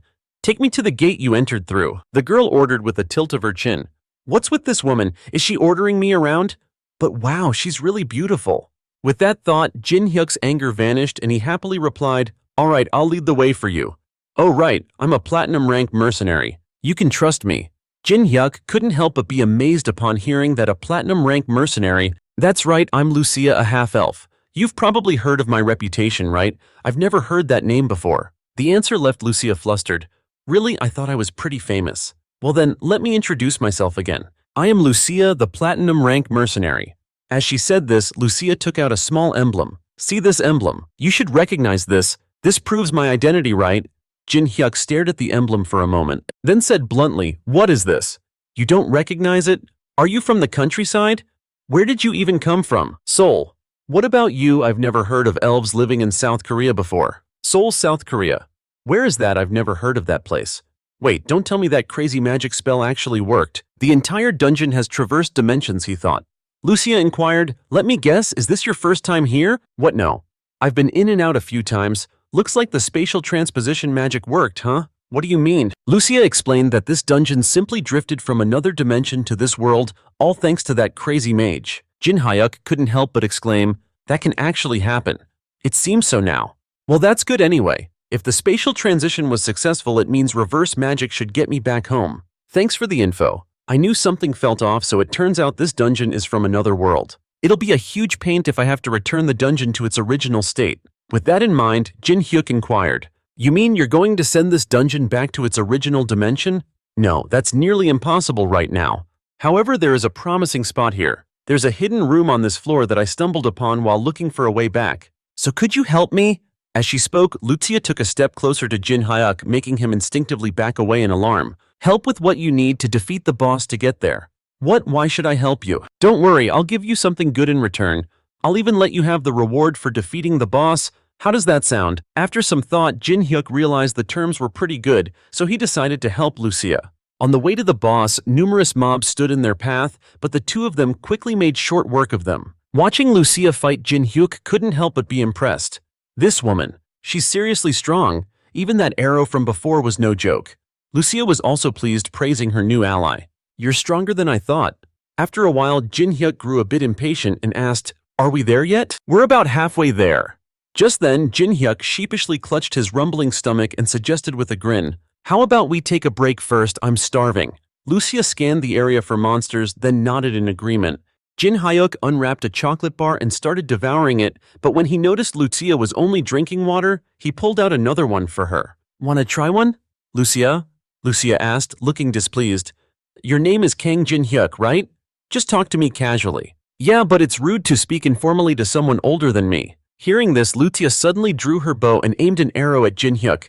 Age doesn't matter. If we're going by elven years, I'm younger than you. Jin Hyuk never expected Lucia to be so sensitive about her age and quickly explained with an awkward laugh. That's not what I meant. Okay, I'll speak casually from now on. Besides, I'm not eating that, Lucia said, looking at the chocolate bar with disdain. But just a few minutes later, 3 whole boxes of chocolate had vanished into her stomach. She even looked like she wanted more, asking, got any more? That was the last one, Jin Hyuk replied at a loss for words. What a shame. I was hoping to enjoy some more of that deliciousness. Lucia licked her lips and continued with a satisfied smile. I'm full now, let's get going. There goes my emergency stash, Jin Hyuk thought with a grumble. After that, he quickly hurried after Lucia. After walking a short distance, Lucia stopped in front of a door. Is this the boss room? That's right, Lucia replied, then looked around to inspect the area. There's a high chance the sorcerer's magic is still lingering here. I came with you for the reward, but you're only just starting your investigation now. Jin Hyuk sighed inwardly, wondering if he made a mistake choosing to help. Just then, Lucia suddenly spoke up. Kang Jin Hyuk, get ready, the boss is coming. Okay, what should I do? Nothing much, just finish it off. Since there are no more minions, I can handle it myself. You're going to take that thing down alone. Are you sure? That thing, Jin Hyuk looked at the boss slowly approaching them. It looks pretty strong. I'm fine. I told you earlier I'd give you something good, right? Watch closely. Kang Jin Hyuk, this is called aura. As she finished speaking, a white light enveloped Lucia's body, and she drew her bow, firing 3 arrows at the boss, knocking it to the ground instantly. Jin Hyuk's eyes widened as he saw the huge monster taken down in a single blow. Is that the technique you want to teach me? That's right, impressive, isn't it? That is aura, and its power is incredible. Are you really going to teach me that?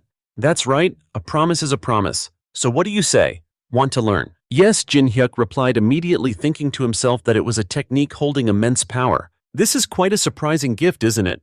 But first we have to finish off the boss, Lucia reminded him. Oh right, let me, Jin Hyuk volunteered. You know where the core is, right? Of course I do. I remember what I learned very clearly. As he spoke, Jin Hyuk approached the boss and swung his baseball bat down. A direct hit, but one blow isn't enough, is it? Just as Jin Hyuk had that thought, he noticed the boss's arm swinging toward him. He quickly jumped to the side, using his holy shield to block the boss's attack. That skill is aura, isn't it? While Lucia was still stunned, Jin Hyuk landed a few more hits, directly taking the boss's life, and his level went up as a result. Phew, sorry that took a little while. So are you going to teach me how to use aura now? What are you talking about? Didn't you just use aura? It was Jin Hyuk's turn to be surprised. What I used aura. That's right, you just used holy power to manifest. Aura, didn't you? The aura you're talking about, is it that skill? A skill I don't know what that is, but it seems you learned faster than I thought. What really? Jin Hyuk asked happily. That's right, you're a priest, aren't you? The shield you just used converted your holy power into aura. Does that mean I can use it right now? Well, that depends on how you use the technique. Then let's start right away, Jin Hyuk eagerly suggested. But first I have one condition, Lucia said, licking her lips. The scene shifts to a city street where a serious-looking Sao Sang-ho asks his secretary Lee Hina where was the unusual gate discovered. Near Gangnam Station, it was discovered yesterday. Therefore, a powerful monster will appear in 5 days. No matter how you look at it, our guild alone can't handle it. Lee Hina sighed in response. What can we do? The major guilds have already been dispatched overseas.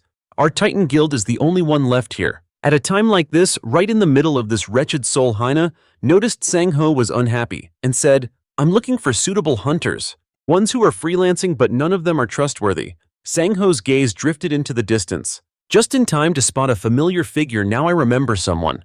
With that, Sang-ho hurriedly crossed the street, while not forgetting to instruct his secretary, I'll be back soon, make sure to deliver the association's request to the leaders. Meanwhile, on the other side of the street, Jin Hyuk was carrying a box of chocolates when he heard someone call his name Jin Hyuk and looked at Sang-ho in surprise. After some pleasantries, Sang-ho got to the main point.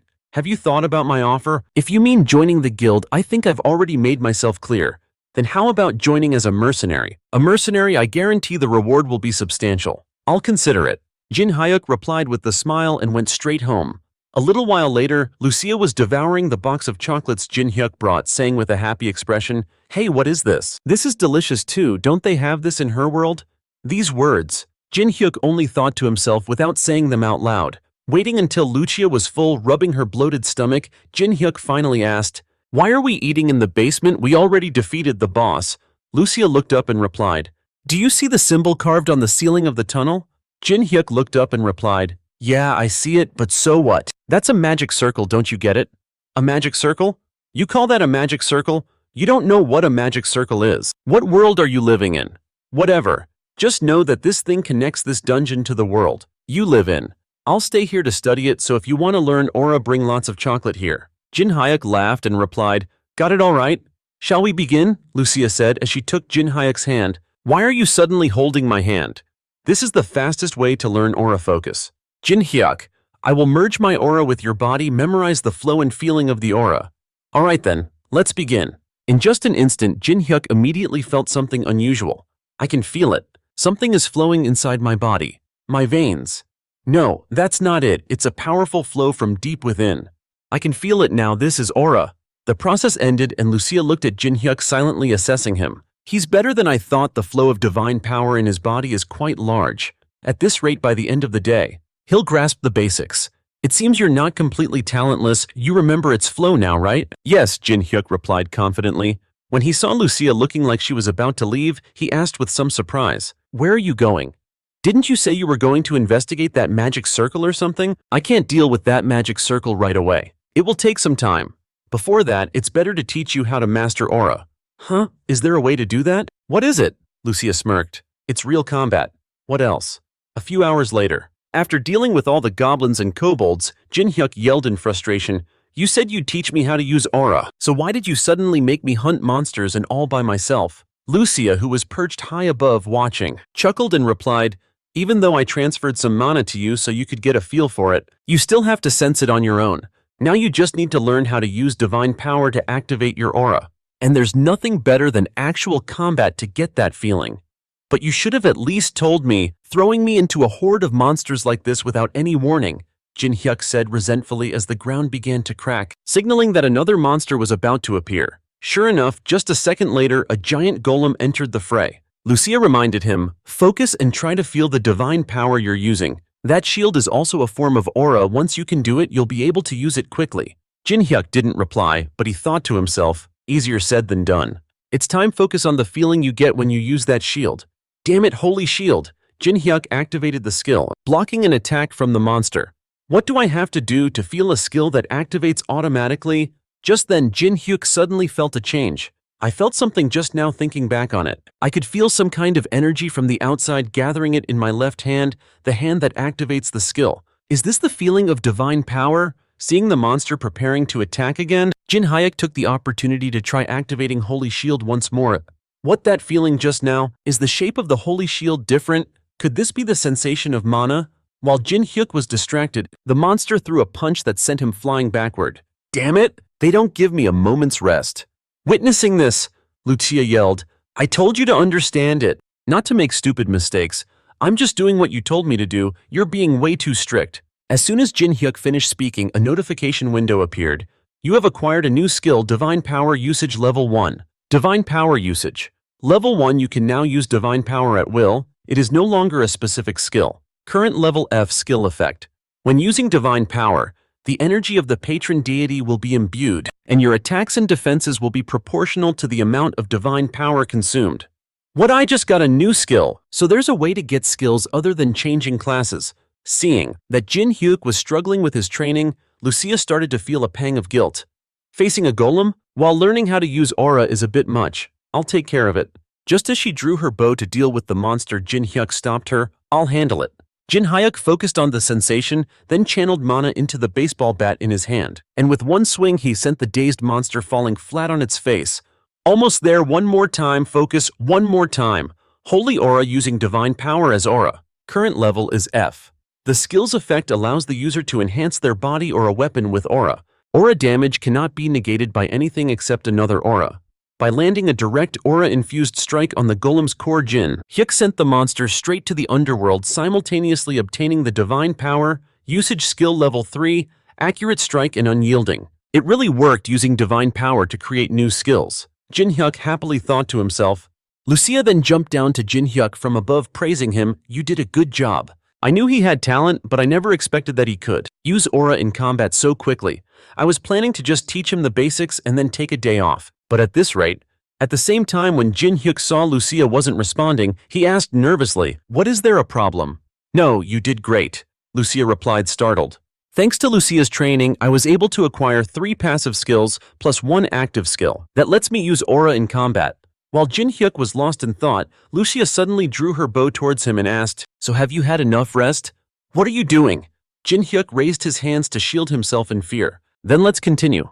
With that, Lucia shot an arrow, shattering the door behind Jin Hyuk. Looking at the horde of orcs behind the door striding towards them, Lucia casually smiled and said, Once you start something, you have to see it through to the end, right? You're worse than a devil. If I knew this was going to happen, I would have brought some mana potions. Damn it. Fine, if we're doing this, let's see it through.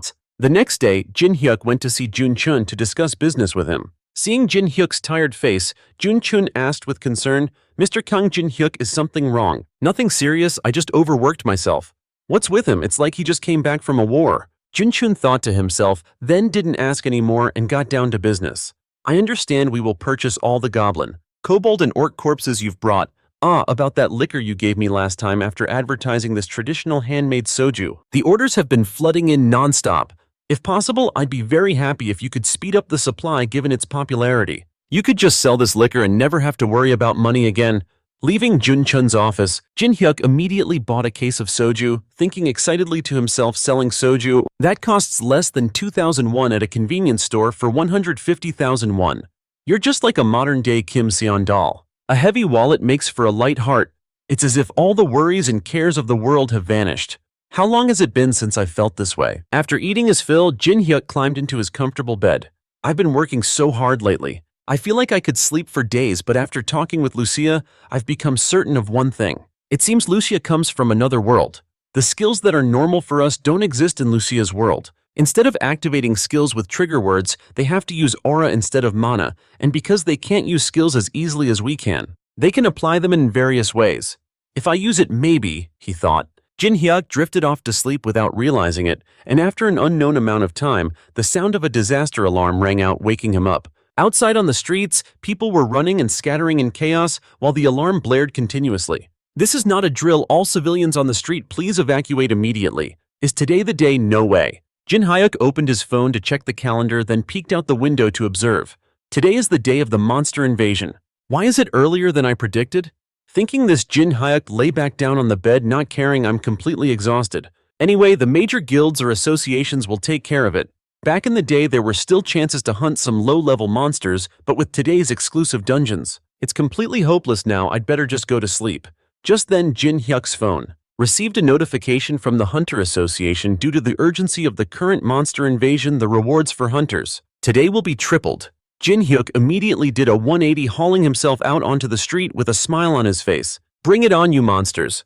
Monster invasions usually happen randomly, but there are also invasions that occur periodically. Once a month, a large-scale invasion occurs around the end of the month. Returning to the main events while the police were mobilized to evacuate civilians from the danger zone.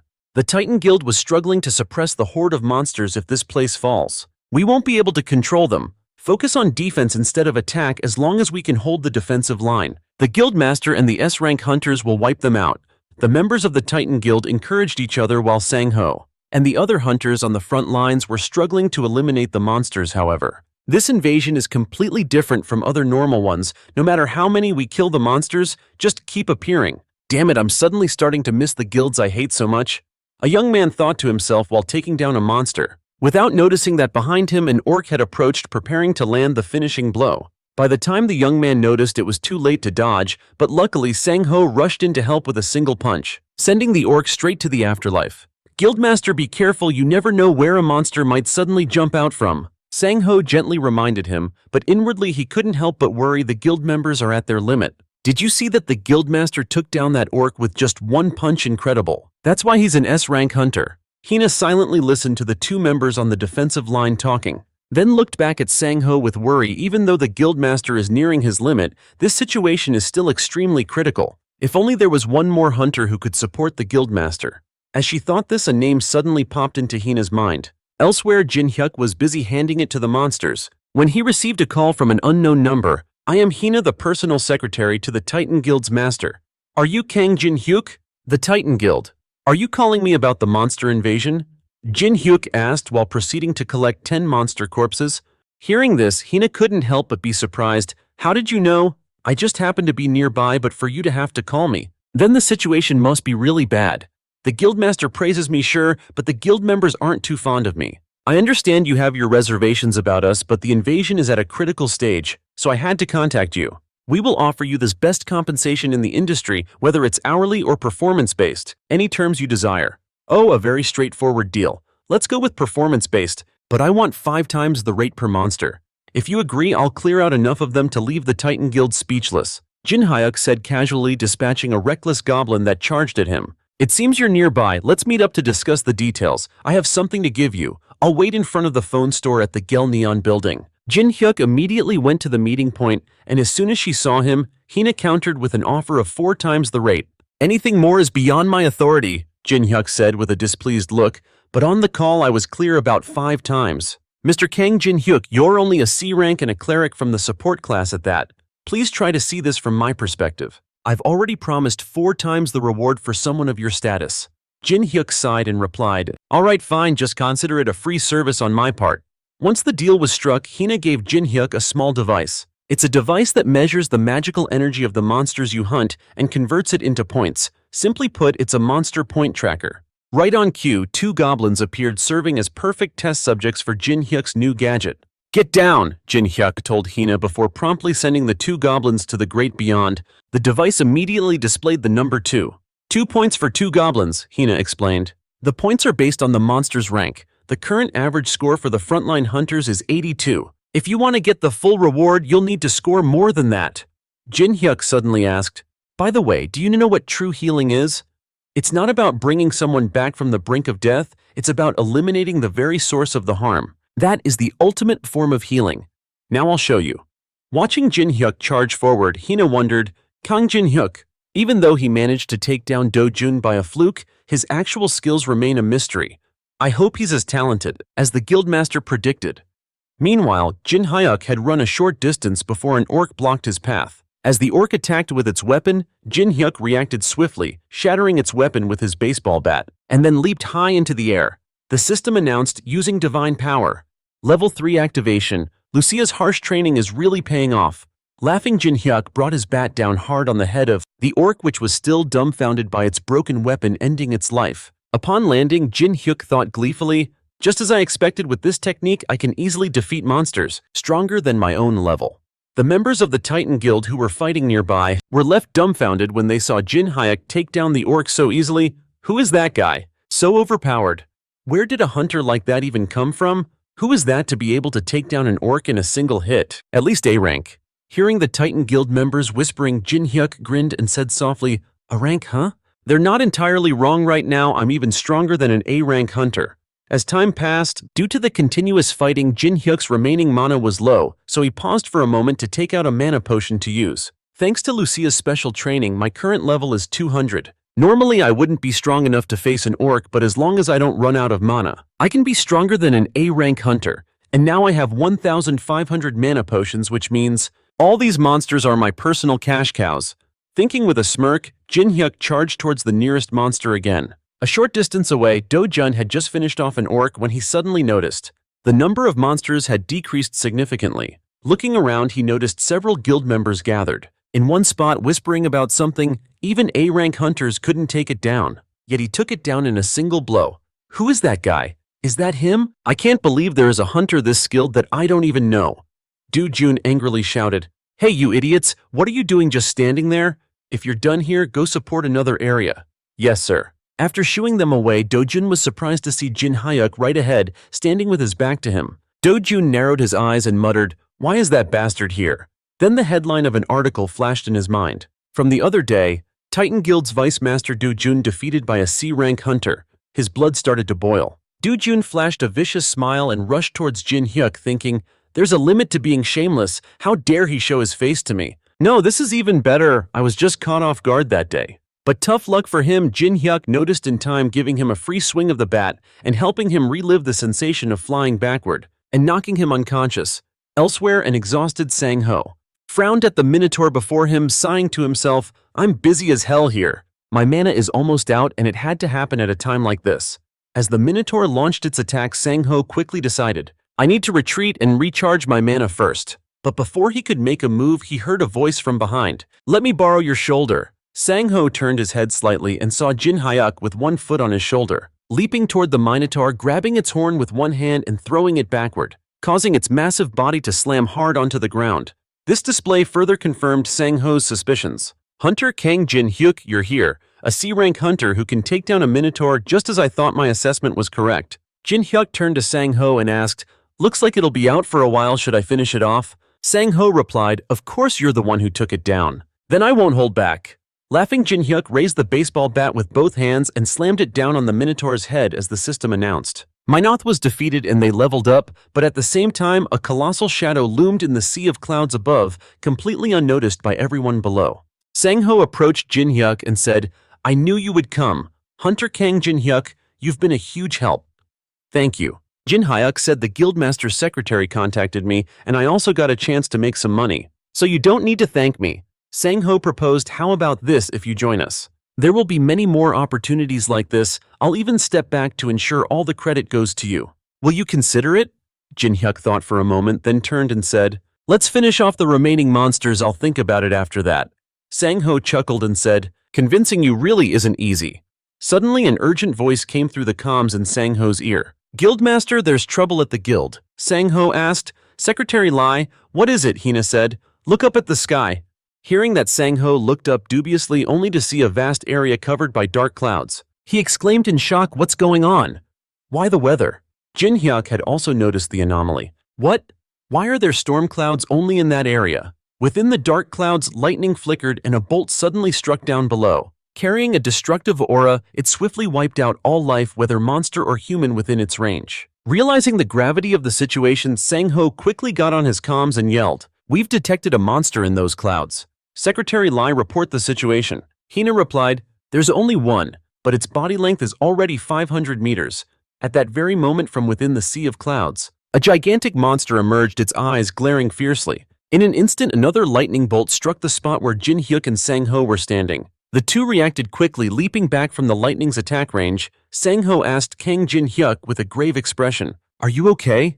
Jin Hyuk spoke up, "I'm fine for now, but what is that monster?" Sang-ho replied, "I've never seen anything like it, a flying monster of that size. This is trouble. At that altitude, our skills can't reach it. Does that mean there's no way to attack it? Sang-ho suggested we have to find a way. Let's head back to the guild and assess the situation. Do you want to join us? Jin Hyuk replied, all right. A short while later, inside the Titan Guild's headquarters, Sang-ho was observing the current situation. While listening to reports on the comms, the lightning rods are completely ineffective against those bolts. Sang-ho asked, what about approaching it from the sky?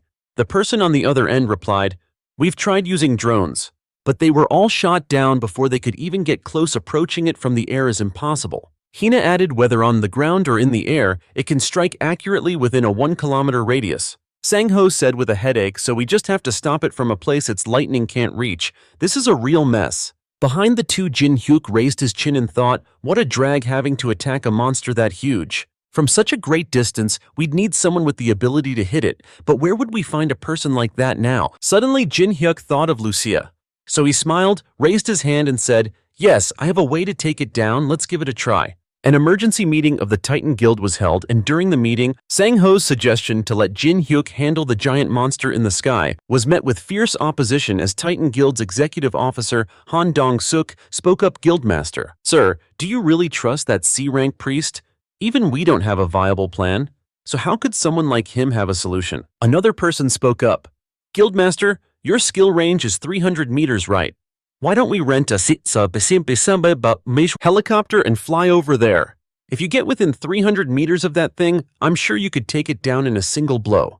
Sang-ho frowned and said, I've already mentioned this in the meeting. If anyone gets within a 1-kilometer radius of it, it can launch an attack with 100% accuracy. I said I have a way to solve this. Don't you believe me? The other person quickly waved his hands and explained, that's not it. It was just a slip of the tongue.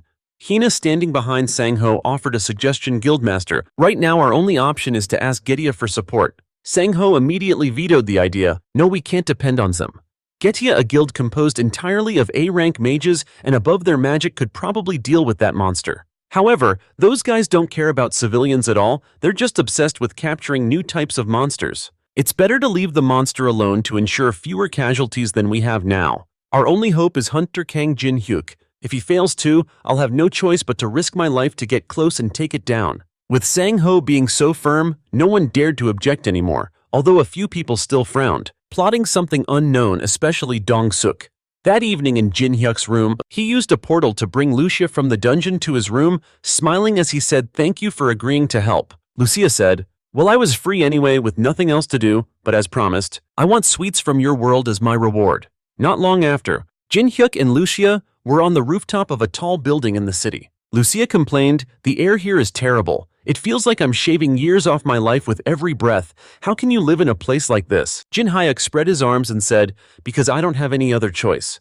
So can you take this thing down? Looking up at the monster in the sky, Lucia replied, of course. Is that big thing the reason you brought me here? I could hit it with my eyes closed. Jin Hyuk took out his phone and while aiming it at the monster, he said, no, I'm asking if you can actually take it down.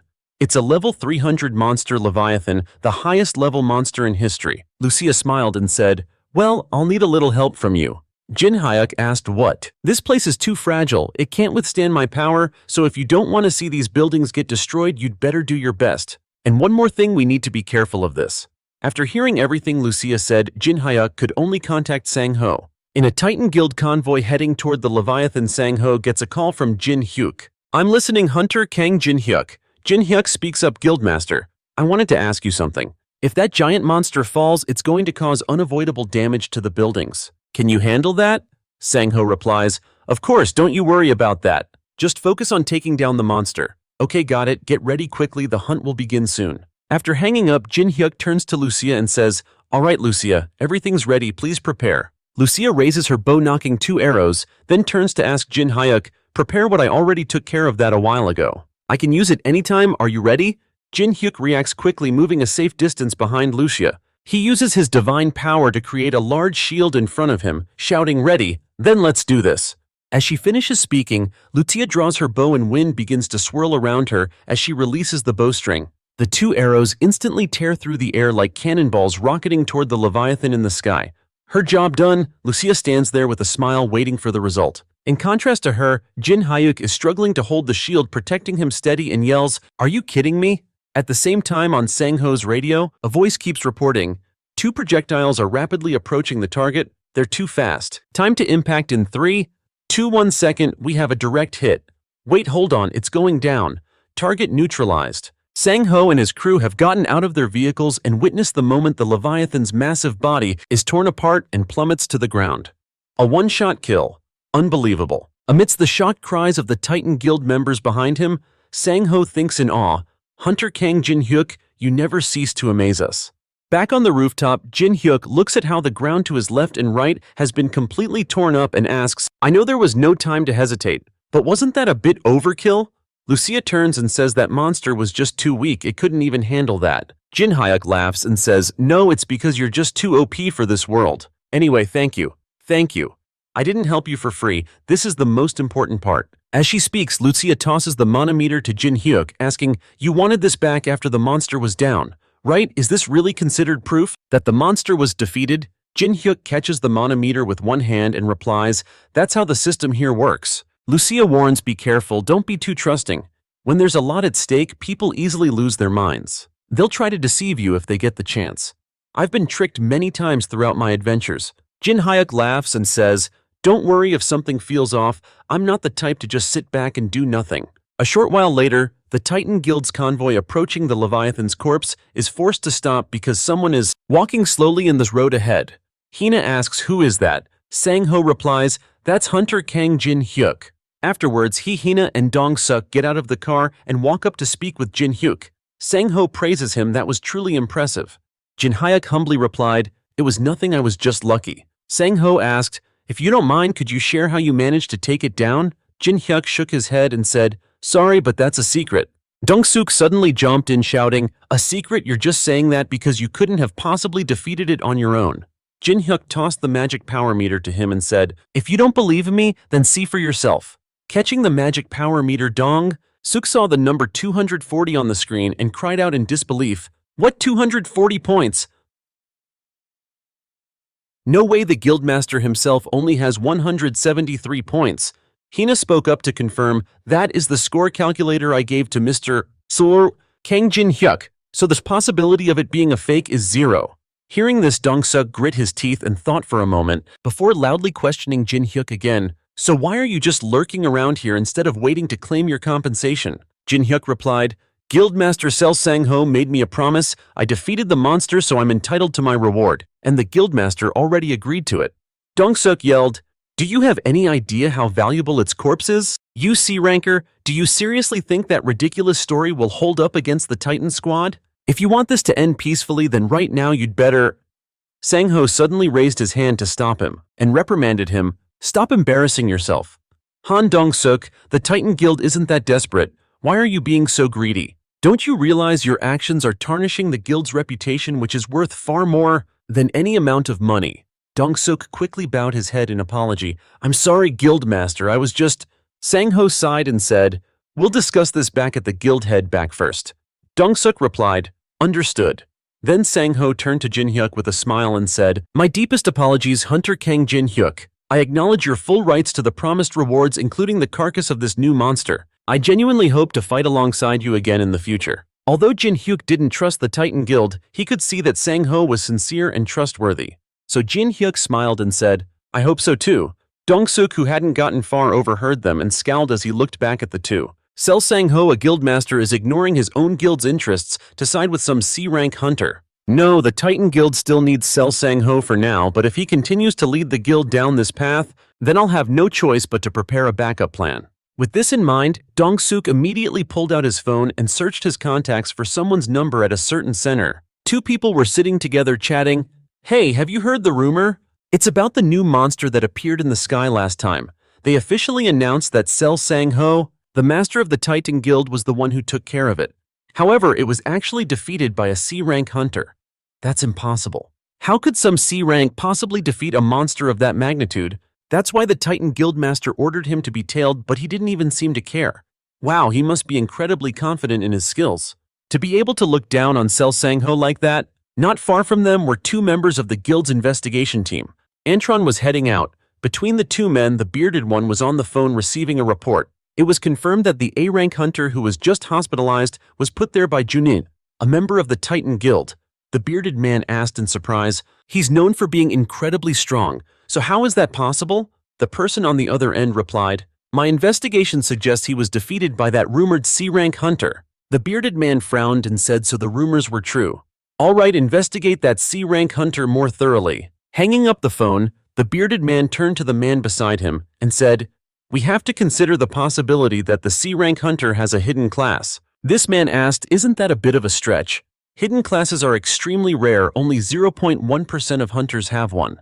The bearded man said firmly, but our guild is where it is today because we possess 3 people with hidden classes. We can't let him fall into the hands of another guild. If we can't recruit him, then eliminate him. Time passed.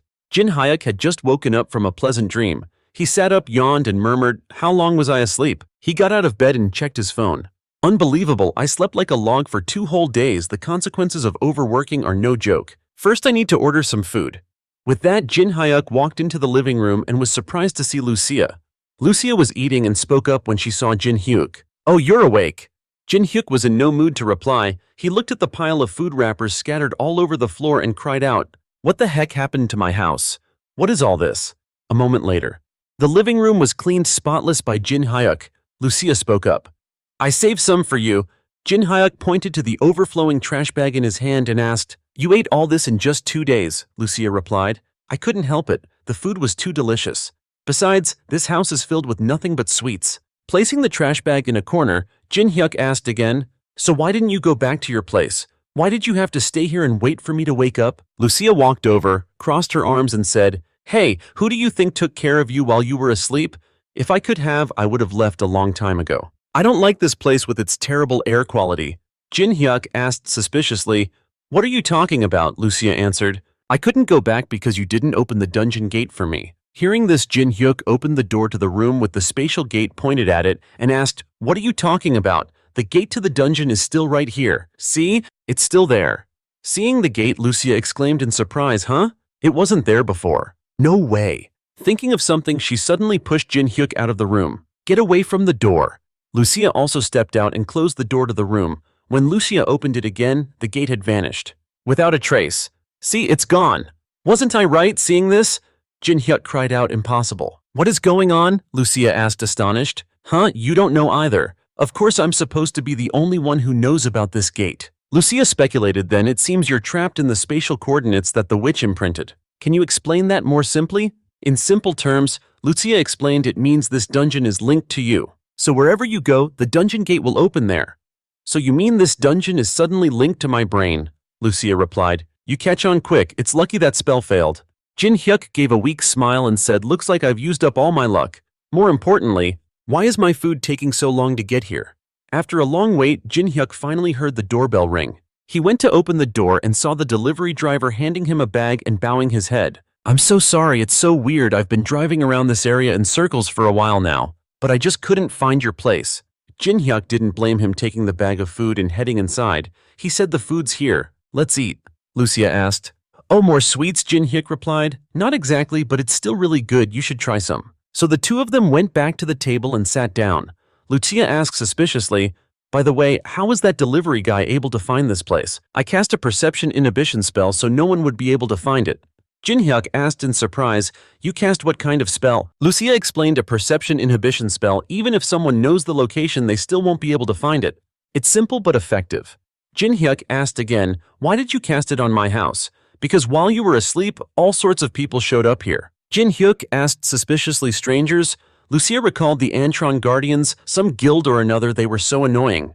So I made it impossible for them to find this place. A suspicion grew in Jin Hyuk's mind.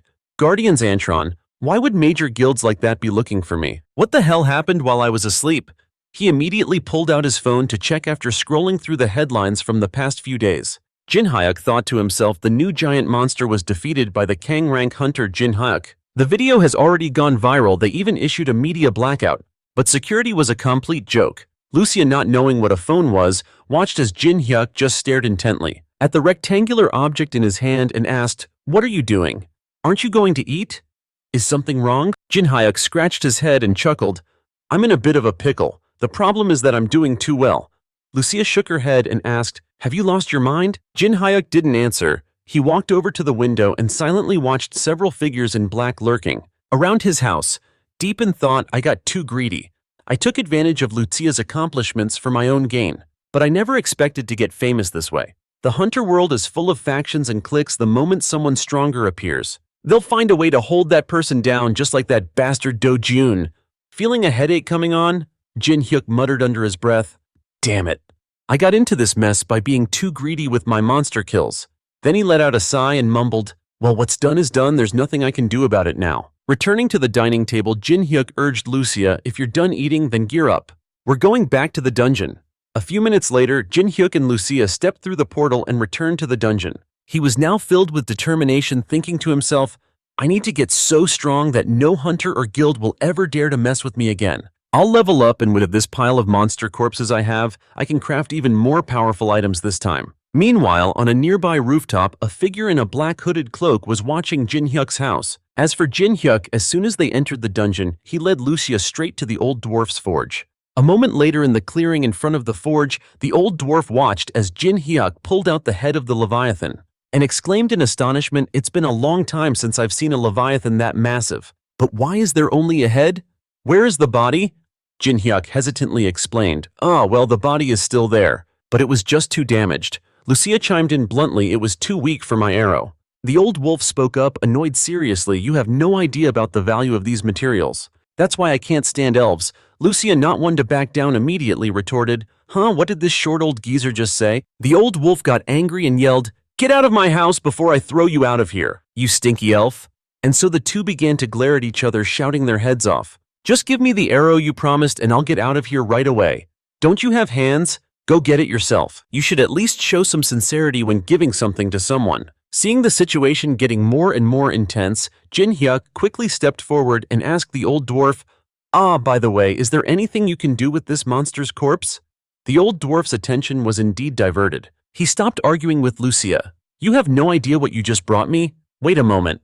After saying that, the old wolf walked over and placed a hand on the Leviathan's corpse, just as Jin Hyuk was turning to ask Lucia what was happening. The old wolf spoke up, it's still alive. Then he thrust his hand deep into the Leviathan's corpse. He pulled out a large sphere and handed it to Jin Hyuk, saying, here look, this is the most important part of a Leviathan's body. Jin Hyuk asked curiously, what is this?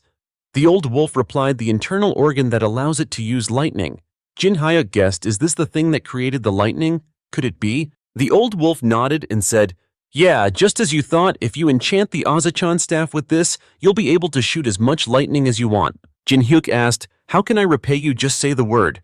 The old wolf pointed towards Lucia and said, no need. But if you can please get her out of here for me, nothing good will happen as long as she's here. Hearing that, Jin Hyuk quickly went to Lucia's side. He smiled appeasingly and explained on the dwarf's behalf he's probably a little worried since he's about to enchant a very important item. Lucia, I hope you can understand, but obviously it didn't work. Lucia was furious. She drew her bow and aimed straight at the old dwarf's head, cursing, you despicable old dwarf. This time I'll put a hole right in your head. Jin Hyuk hastily used his own body as a shield, trying to persuade her calm down. Lucia, he may be harsh with his words, but he's a kind person. Lucia yelled, kind my foot. Seeing that persuasion wasn't working, Jin Hyuk switched to bribery. All right, I'll buy you sweets, so please just calm down. Time passed. Jin Hyuk was now on his way home from shopping. She acts like she's possessed if she doesn't get to eat sweets. A normal person would have end-stage diabetes by now. Why don't I just buy a whole bag of sugar? Wait a minute. As he was talking, Jin Hyuk suddenly stopped and looked towards the tunnel beside him, frowning and thinking to himself, I feel something. Ever since I learned how to use aura, my senses have become sharper than usual. Someone is watching me right now. Jin Hyuk's feeling was not wrong. In a corner of the tunnel, there was indeed an invisible person standing and looking at him. He couldn't see anyone in the tunnel, but Jin Hyuk still chose to trust his senses. He took out a normal baseball bat and shouted, stop hiding like a rat and come on out. Seconds ticked by. Although there was no movement in the tunnel, Jin Hyuk waited patiently. A few minutes later, a voice came from the tunnel. What a surprise, I didn't think you could sense my presence. An impressive C rank. A man dressed entirely in black wearing a hood and a mask rushed out, slashing at Jin Hyuk with a sword. Jin Hyuk blocked it with his baseball bat and asked, who are you? Why are you suddenly attacking me? The attack was blocked and the man in black was startled, thinking to himself, he blocked that blow, so the rumors are true. This isn't the power of a mere C rank. Seeing that the man in black didn't answer, Jin Hyuk smiled and used the force of his bat to push his opponent back, then leaped after him. "Don't worry, I'll just beat you until you start talking." With that, he swung his bat down. Facing him head-on is too risky. I need to change tactics. With that thought, the man in black immediately used a stealth skill to become invisible, dodging Jin Hyuk's attack. Seeing his opponent suddenly vanish, Jin Hyuk looked around cautiously speculating. Did he disappear? No, I can still faintly sense his presence. He's using a skill to hide. Suddenly, Jin Hyuk keenly detected the man in black reappearing, stabbing towards his back. He brought his baseball bat behind him to block deflecting the thrust and quickly countered with a horizontal swing, but his opponent had vanished again. It's harder to sense his location now. I can only detect him when he attacks. Damn it, if I had my usual bat with me, I could track him more easily. Why did I leave it with the old man and end up fighting someone like this? I can't stay here, I need to get out. After a moment's thought, Jin Hyuk decided to turn and run. Seeing this, the man in black reappeared and quickly shot a small object onto Jin Hyuk's clothes. I've planted a tracking device on you. Catching you is just a matter of time. Just a rat in a trap. Muttering to himself, the man in black chased after Jin Hyuk as he reached a crowded area. The man in black was successfully shaken off by Jin Hyuk. Running to a crowded place? Huh, smart, but you'll be alone eventually, and that's when you'll die. As he spoke, the man in black took out his phone to scan Jin Hyuk's current location and followed at a steady pace. A short while later, an elevator in a shopping mall opened on the 8th floor. The man in black followed the crowd out and checked his phone again. The signal stopped inside this department store. He must be nearby. The only place he could be alone is the restroom. Making his deduction, the man in black headed to the restroom area, drew his weapon, used his stealth skill, and carefully went inside, approaching a stall door without making a sound. This time I'll end it. I'll finish you, he thought as he kicked the stall door open and charged in, simultaneously thrusting his sword forward in a clean, decisive move. However, the man in black's stab only hit the wall. There was no one in the stall at all, and then he noticed the tracking device stuck to the wall. This is the tracker I put on him. This must be a trap.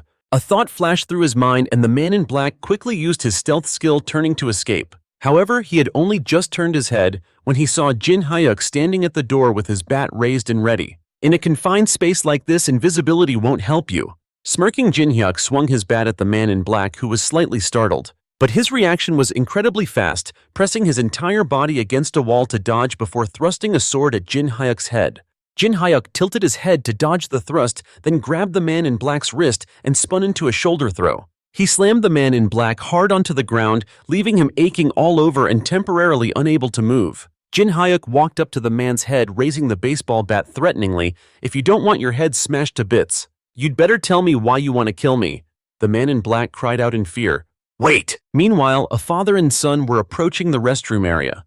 "Under construction, please use another restroom." Seeing the note on this paper, the man looked at the child and asked, "Jin-gu, we can't go in. Do you have to go really bad?" Jin-gu cried out, "Really bad, Dad. I can't hold it anymore."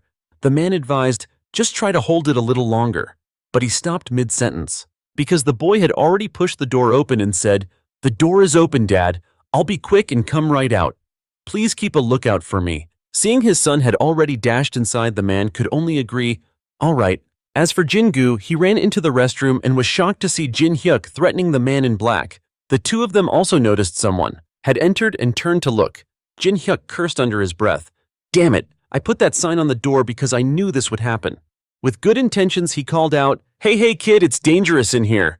The man in black realized Jin Hyuk was distracted. He whispered, "Now's my chance." He immediately used one hand to shove Jin Hyuk toward the boy, while his other hand began to conjure a flame. Jin Hyuk yelled angrily, "Damn it, kid, get out of here now!" Jin-gu screamed in fear, "Mister, there's a fire over there!" Hearing this, Jin Hyuk was startled and looked toward the man in black, and saw the man in black attacking him with the flame and screaming, "Go to hell!" In that critical moment, Jin Hyuk quickly activated Holy Shield, creating a large shield to block the flames, protecting himself and Jin-gu. Nevertheless, the man in black's attack still caused a massive explosion, accompanied by a huge amount of smoke and fire spreading everywhere. Jin Hyuk cursed furiously in his mind, "This crazy bastard attacking with a child right here." Hearing the loud explosion, Jin-gu's father rushed in, despite the danger, anxiously shouting Jin-gu. People outside also heard the explosion, fleeing in a panic and shouting, "Fire, there's a fire, everyone evacuate." Taking this opportunity, the man in black slipped outside and took off in a random direction. Damn it, what a terrible day. The higher-ups just said to bring back a few fragments from the new monster, nothing special. Well, there's no other choice, the mission failed. I'll retreat and wait for another chance. Just as he thought he had escaped, Jin Hyuk's voice suddenly came from behind him.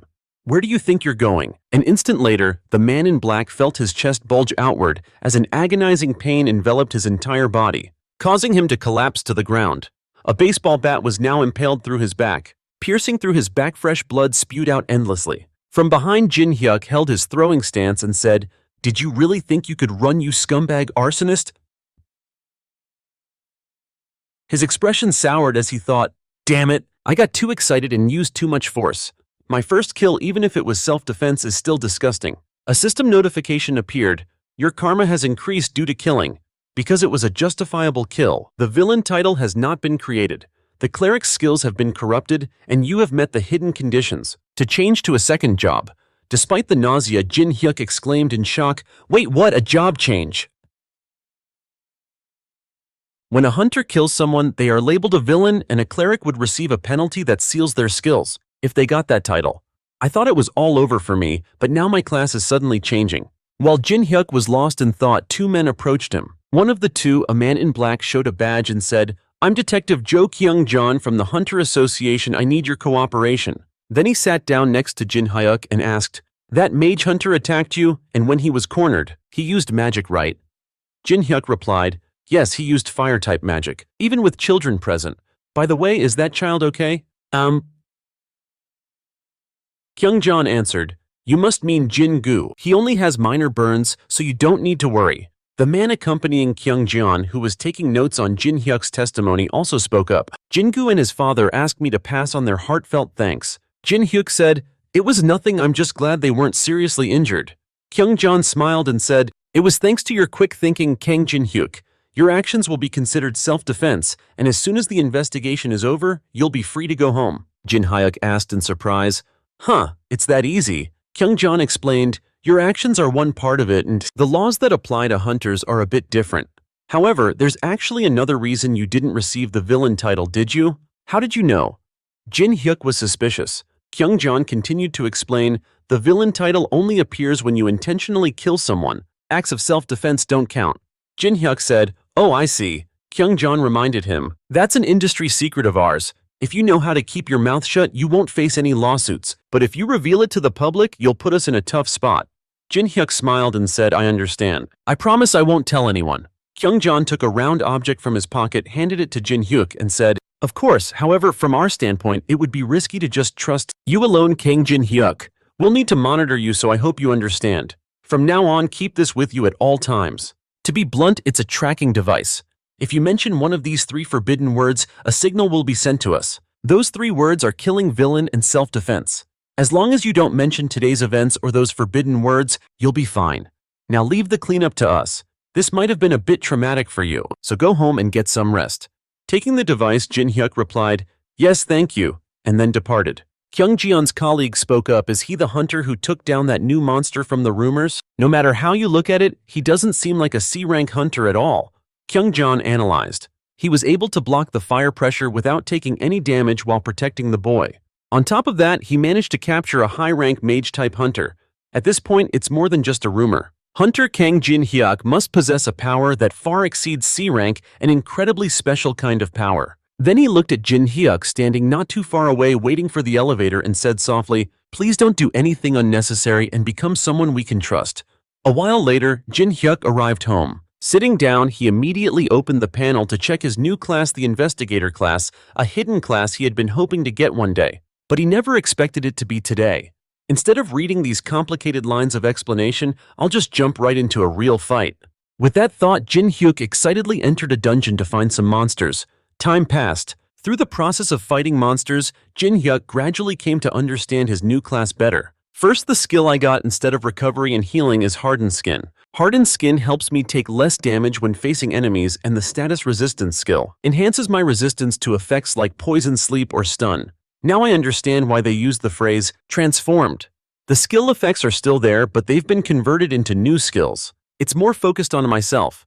I can no longer use Holy Aura, but I receive the Battle Aura skill, which turns my fighting will into an aura, and instead of Holy Shield, The offense-defense skill lets me attack and defend at the same time. Like a tank, a defensive skill, a skill for both offense and defense, and a status resistance skill. It's completely a tank's skill set. This is actually pretty good.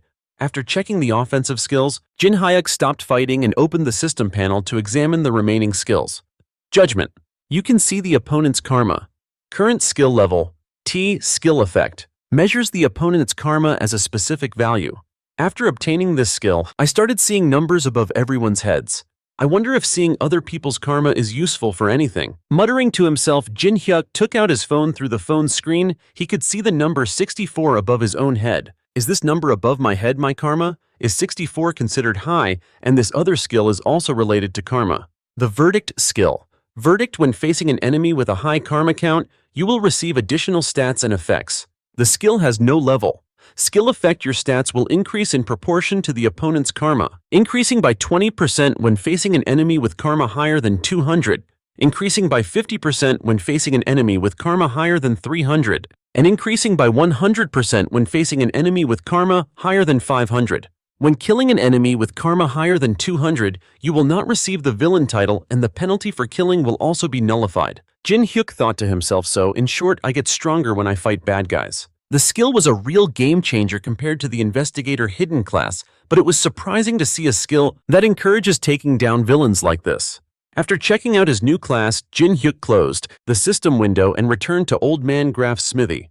Not long after, inside the smithy, Old Man Graff handed the enhanced baseball bat back to Jin Hyuk and said, "Now you can use the power of lightning in battle. This lightning can be recharged. You can charge it a maximum of 3 times, and each charge lasts for 30 minutes. Admiring the red baseball bat crackling with lightning in his hand, Jin Hyuk exclaimed happily, "Oh, this is totally next level. But how do I use it?"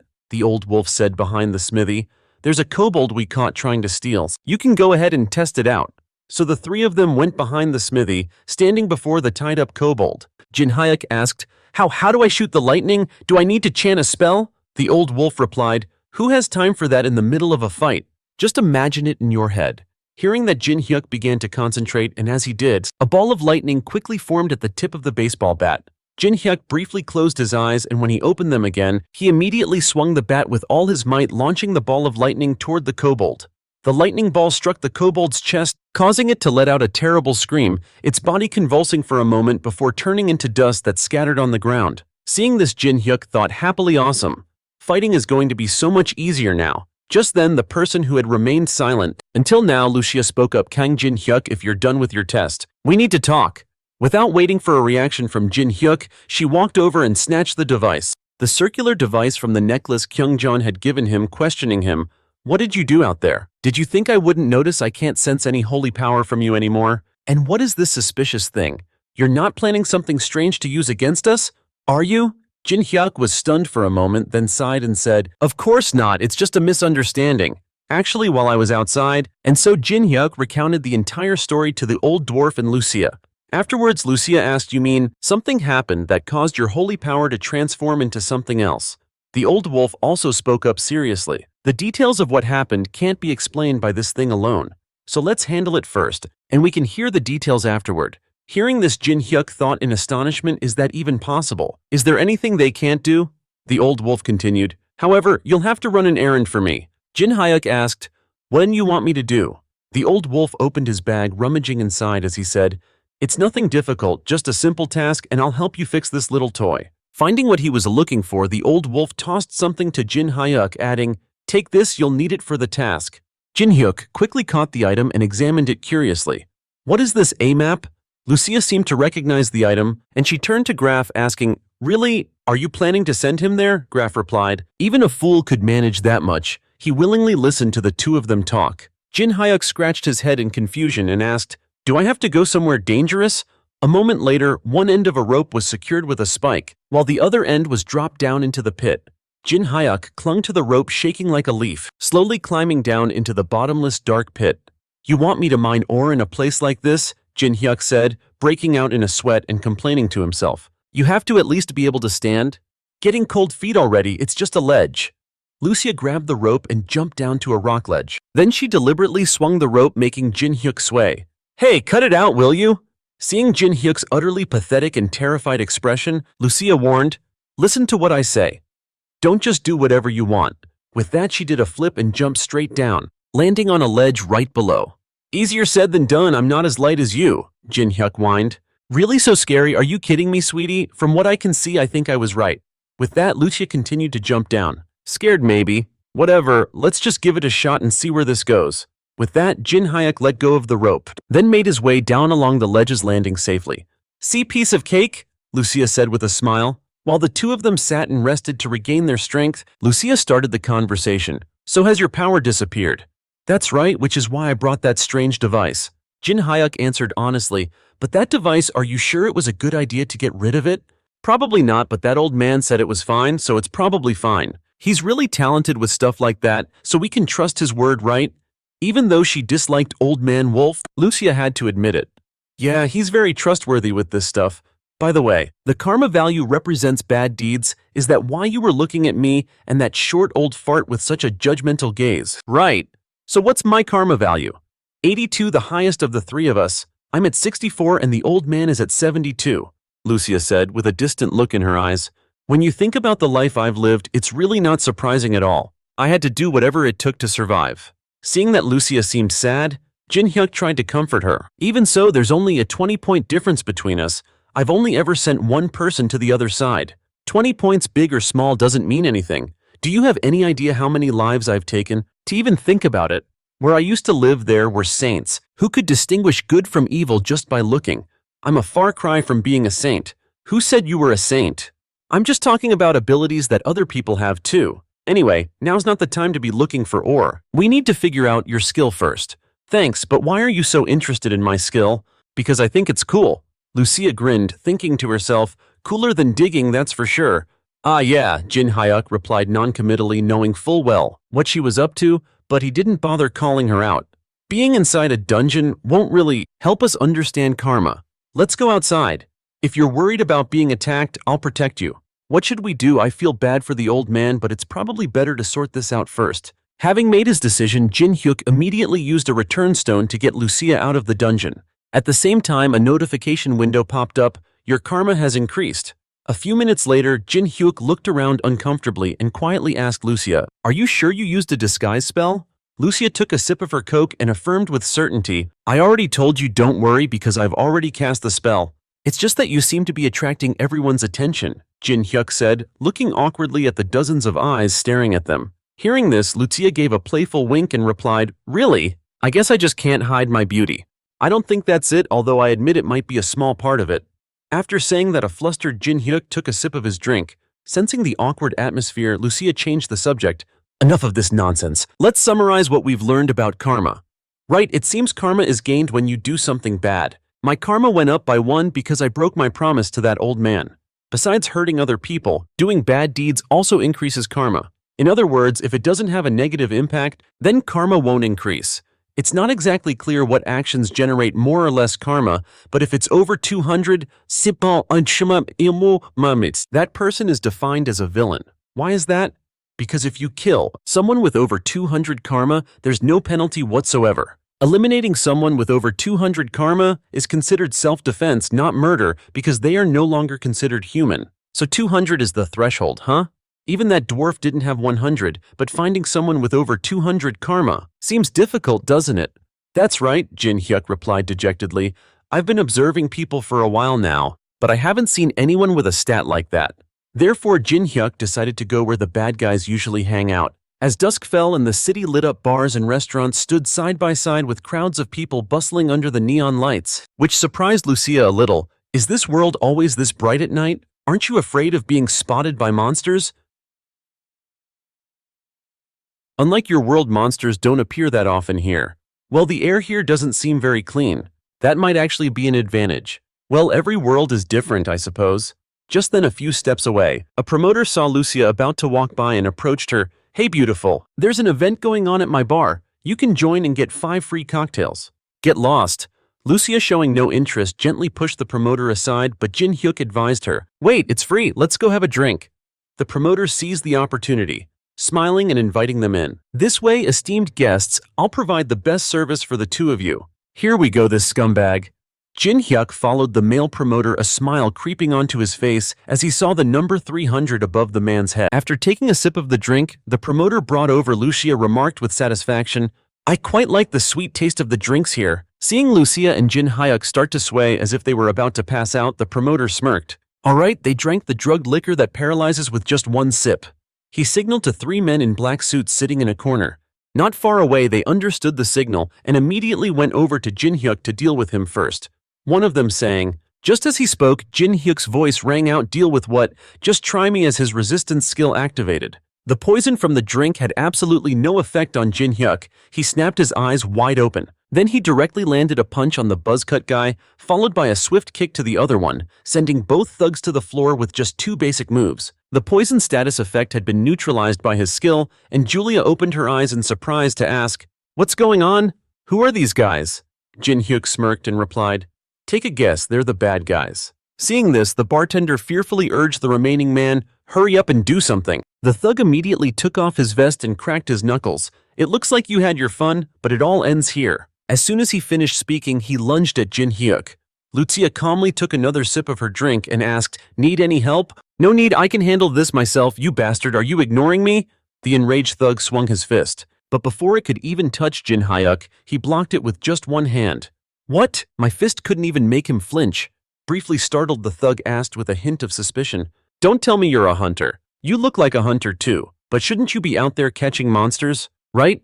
Why are you acting like a common thug? Damn it, why is a hunter here? This is bad. First I have to find a way to escape," but unfortunately before he could even act on that thought, Jin Hyuk squeezed his hand tightly, then landed another punch that made him collapse instantly. "What in the world is that guy?" The bartender had just finished speaking when Jin Hyuk rushed over, grabbed him by the neck and lifted him into the air. "I have a lot of things I want to ask you." The bartender struggled to plead, "Can you please let me go? First you need to eat a few punches," Jin Hyuk replied with a smile. After gifting the bartender a few tender punches, Jin Hyuk began his interrogation.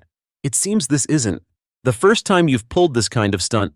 Who's pulling the strings? Tell me the truth." The bartender, his face swollen like a pig's head, played dumb and replied, "What are you talking about? Behind what? What's behind what?" Jin Hyuk exposed his lie. "How could a worthless thug like you continuously pull this scheme without getting shut down, huh? And you even hired this whole crew of thugs if you didn't have an organization or someone backing you. You couldn't have pulled this off. This is your last chance, speak now." "There's nothing like that, I'm telling the truth." Denying it this hard means he's either very loyal or the person behind him is scarier than I am. I guess I'll have to use a more drastic measure. With that thought, Jin Hyuk immediately grabbed one of the bartender's legs, causing him to instantly scream in terror. "What are you doing? What do you think? I'm just giving you some motivation to talk. You think this will make me? We won't know until we try." Just as Jin Hyuk was about to act, Lucia stopped him. "Why are you making this so complicated? Step aside."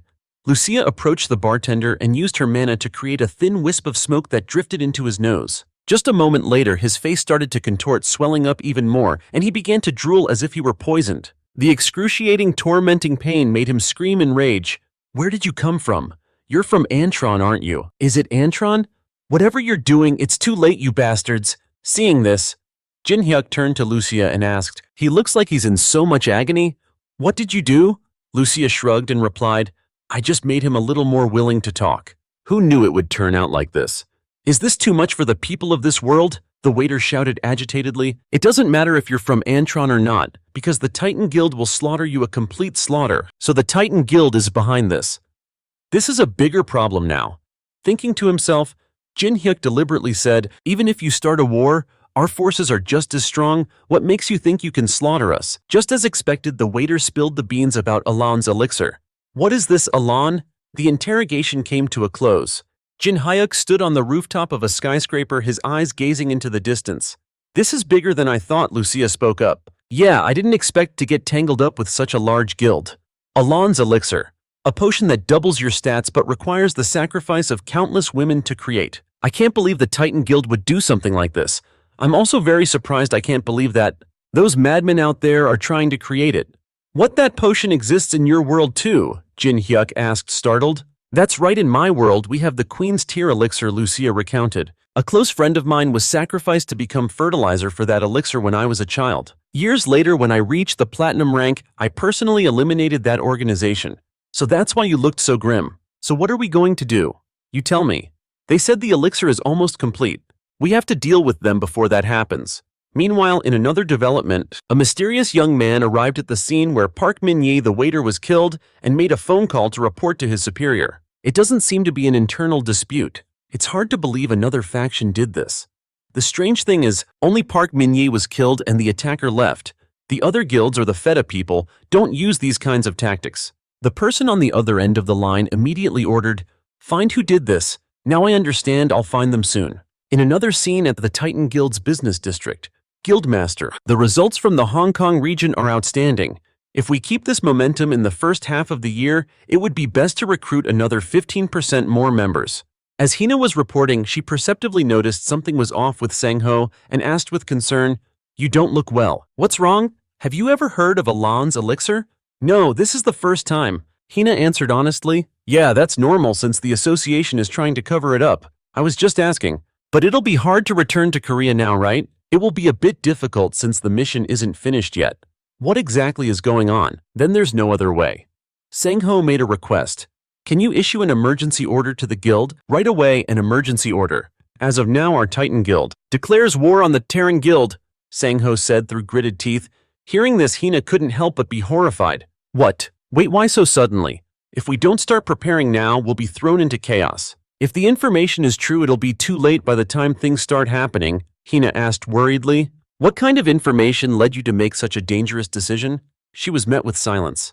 "Guildmaster, you know best, but this order means we'll be at war with the Terran Guild." "I know, don't worry. The Ontron Guild and the government will be on our side.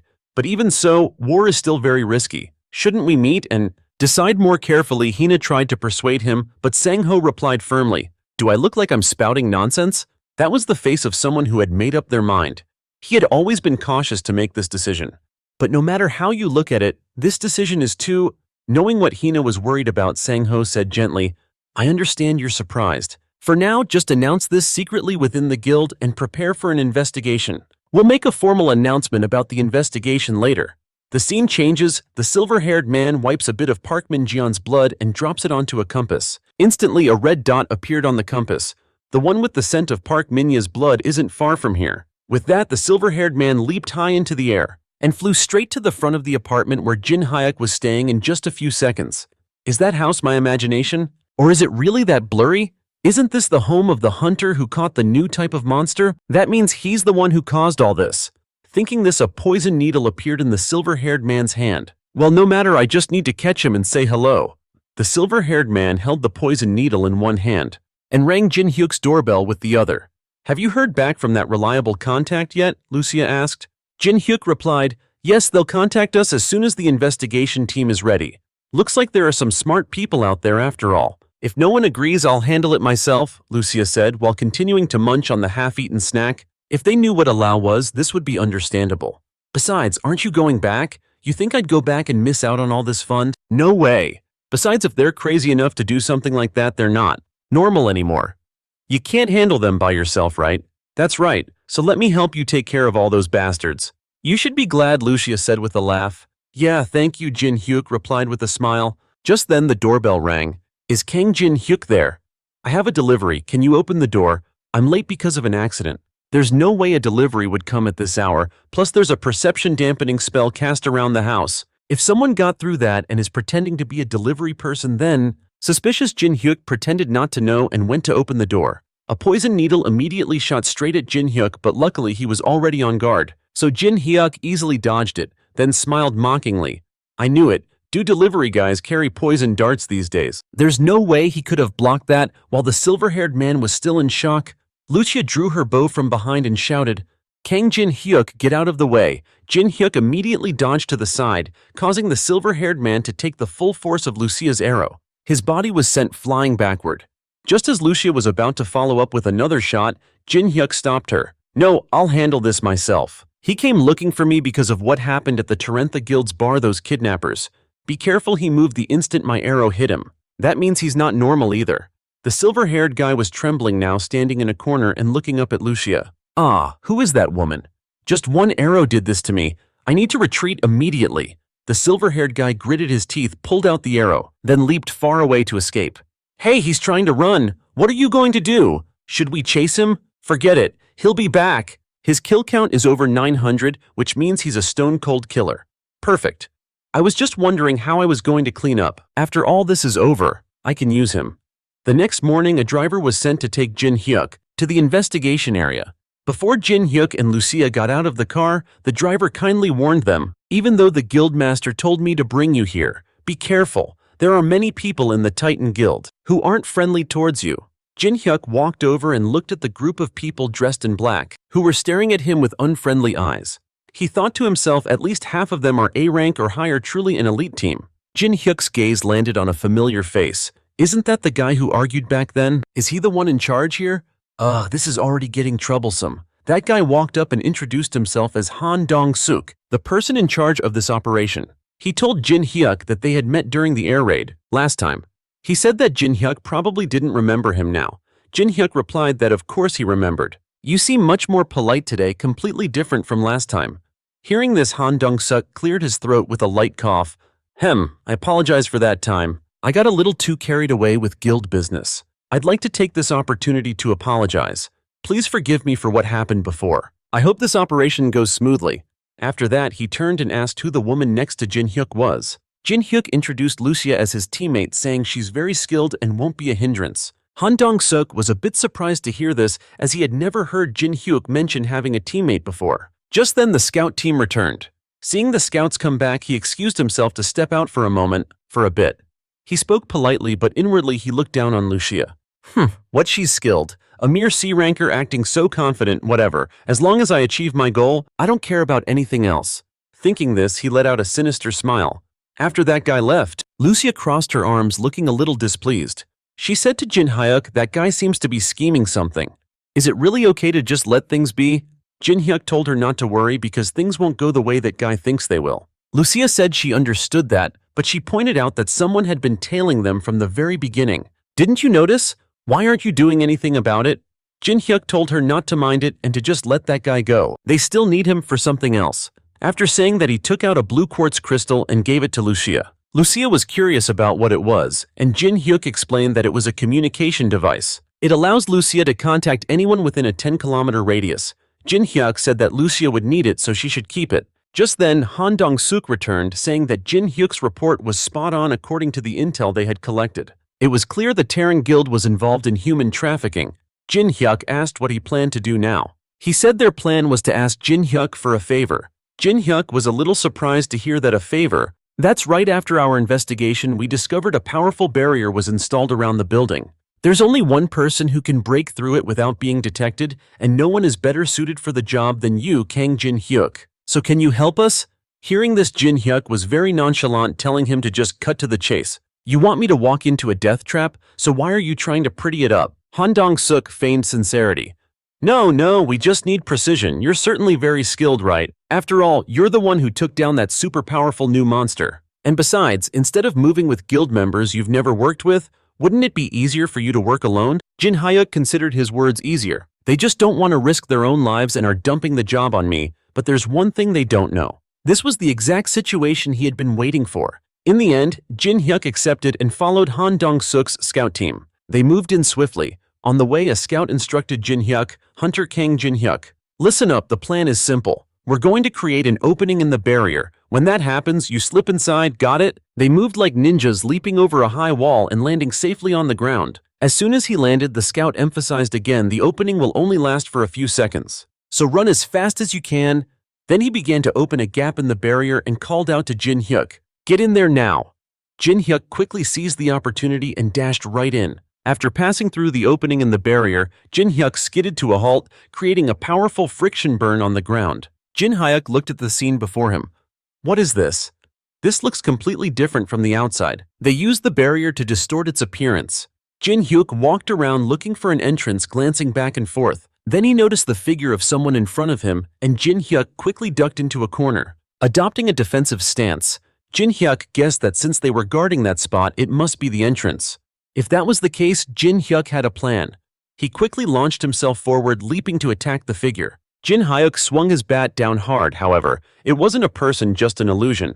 Jin Hyuk found this really annoying. He had planned to capture the guy to open the door, but now that it was just an illusion, Jin Hyuk stood before the entrance. He wondered how to open the door, but before he could do anything, it opened automatically.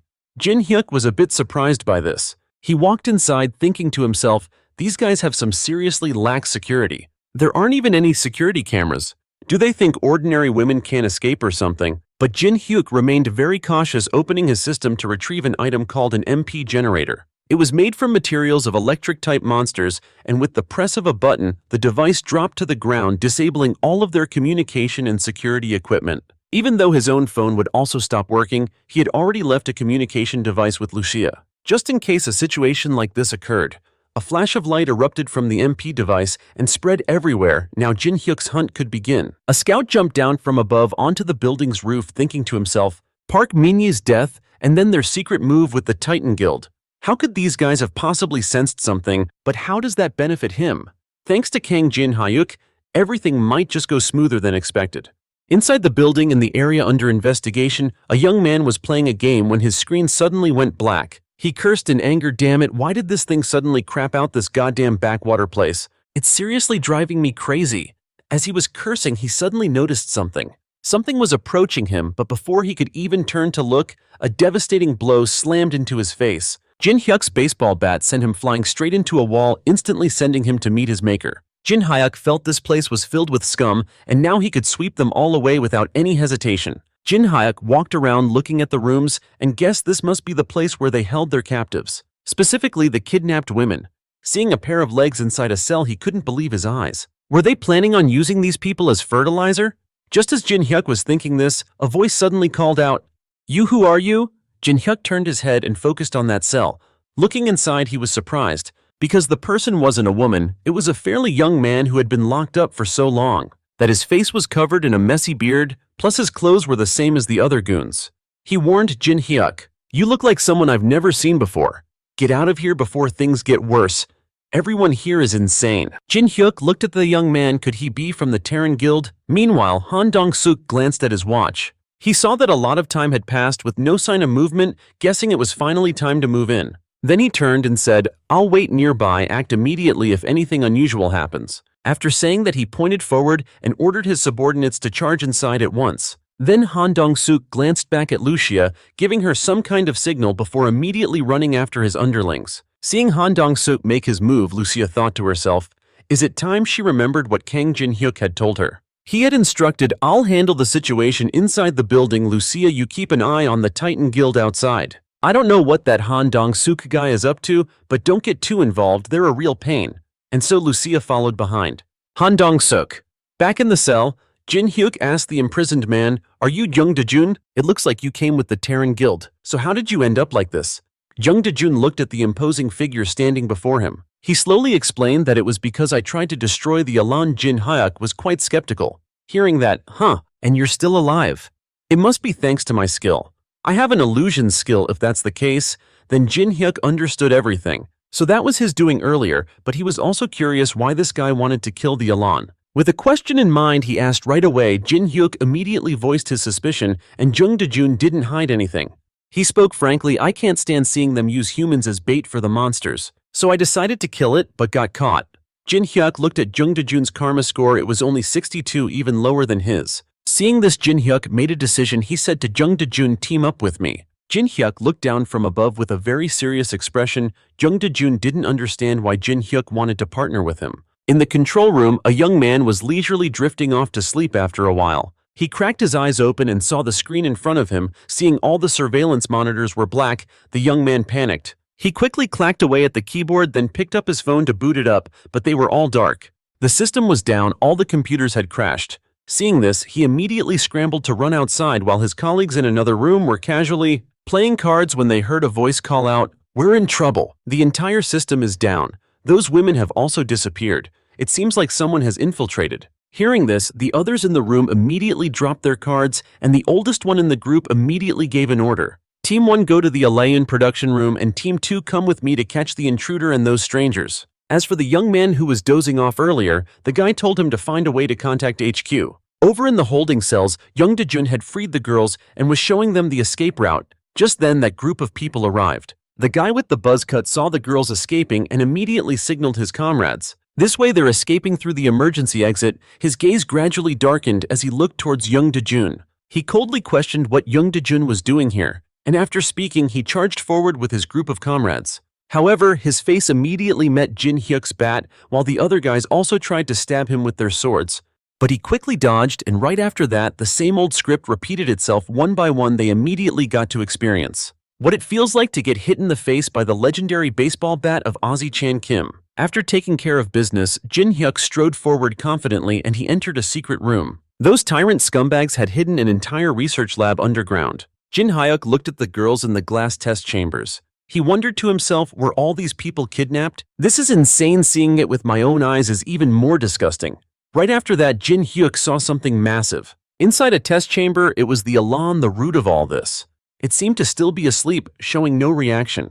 So Jin Hyuk immediately came up with a brilliant idea. He was about to use his baseball bat to take it out cleanly. However, before he could act a tentacle, the monster's tentacles immediately shot out and attacked him. They were incredibly fast, but luckily Jin Hyuk managed to dodge them. However, its attack was so powerful that if Jin Hyuk had been hit, he might have been logged out instantly.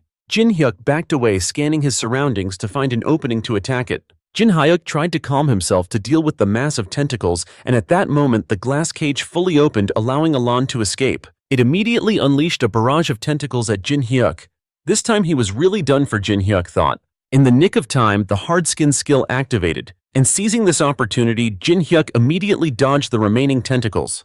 Jin Hyuk quickly charged forward, wanting to finish off Elan, but it launched a direct tentacle attack at him. Jin Hyuk swung his baseball bat, striking a tentacle head-on. But another tentacle attacked from his right, which he luckily managed to dodge. However, another tentacle seized the opportunity to pierce through his armor, leaving a gash. Jin Hyuk was sent flying. He was almost a goner, but thankfully his hard-skin skill and armor absorbed some of the damage. Jin Hyuk gritted his teeth. He wasn't going to give up that easily. He tried to rush in for the kill, but was blocked by a wall of tentacles. Jin Hyuk used the legendary Ozzy Chan Kim baseball bat to parry, while the other tentacles pressed down to hold him back. This time he was more experienced and dodged every single one. After a prolonged fight, Jin Hyuk finally closed in on Elan, charging forward with a triumphant smirk. He continued by thrusting the legendary Ozzy Chan Kim baseball bat straight into Elan's chest, causing it to shriek in pain. Jin Hyuk pushed with all his strength. "Now disappear, you man-eating monster!" The man and the monster were locked in a long struggle. A moment later, Elan exploded into pieces. Jin Hyuk let out a sigh. It took a tough struggle for him to finally defeat this monster. A magic stone appeared where Elan once stood, and Jin Hyuk knelt to collect it into his system. Surprisingly, the system was unable to appraise this item. Jin Hyuk took the magic stone out and stared at it. Its size and shape were definitely that of a magic stone. But the system couldn't identify the item, so he decided he would give it to Mr. Duff to ask about it. Sensing no further issues, Jin Hyuk took out the blue quartz to contact Lucia. "Lucia, can you hear me? How are things on your end? Did the girls escape safely?" Lucia quickly replied to Jin Hyuk that a man and the girls had made it down the mountain, but their pursuer was wearing a similar robe. "What's happening?" Jin Hyuk explained that the man was trustworthy, which is why he decided to team up with him. For now, he is their ally. After hearing Jin Hyuk's explanation, Lucia said she understood. She then asked if Jin Hyuk had managed to defeat the Elan. Jin Hyuk confidently replied that he had defeated it and even obtained its magic stone. He then asked how things were on Lucia's side. She said that a while ago they started fighting right when a person in a white robe appeared. The Titans had been chasing them, but something was strange. A person in a white robe ate something. This caused their appearance to change and the Titans began to be pushed back. Hearing this, Jin Hyuk had a good idea of what was going on. Perhaps what that person consumed was Elan's drug. It enhances physical abilities like a magic stone, but causes them to lose their minds and go berserk. It would be a real problem if the Titan Guild loses. Can you help them? The Titans are certainly a nuisance. But right now, we must stop the Tarrant Guild. Upon hearing this, Lucia immediately attacks the figures in white robes. She grabs her bow, nocks an arrow, and prepares to fire a finishing shot. Inside the building, Jin Hyuk had already detected someone tailing him. He immediately approached them and told them to show themselves. A man dressed like one of Han Dong-suk's scouts appeared. "Quite a surprise, I didn't expect you to notice me." Jin Hyuk asked if he was targeting him or Elan. The man pulled back his hood and lunged to attack Jin Hyuk. This was the same silver-haired man from before, and while he initially was after Elan, his target had now changed. Jin Hyuk confidently told him, "I'll make you regret that decision." The silver-haired man tried to stab Jin Hyuk with a dagger, but he dodged it. He then countered with an elbow strike, sending the man flying. The silver-haired man was shocked that a mere C-rank hunter could possess such incredible reaction speed. Before he could react, Jin Hyuk had already thrown his baseball bat at him. But the man reacted swiftly and managed to dodge the attack. The legendary Ozzy Chan's steel bat embedded itself deep in the wall.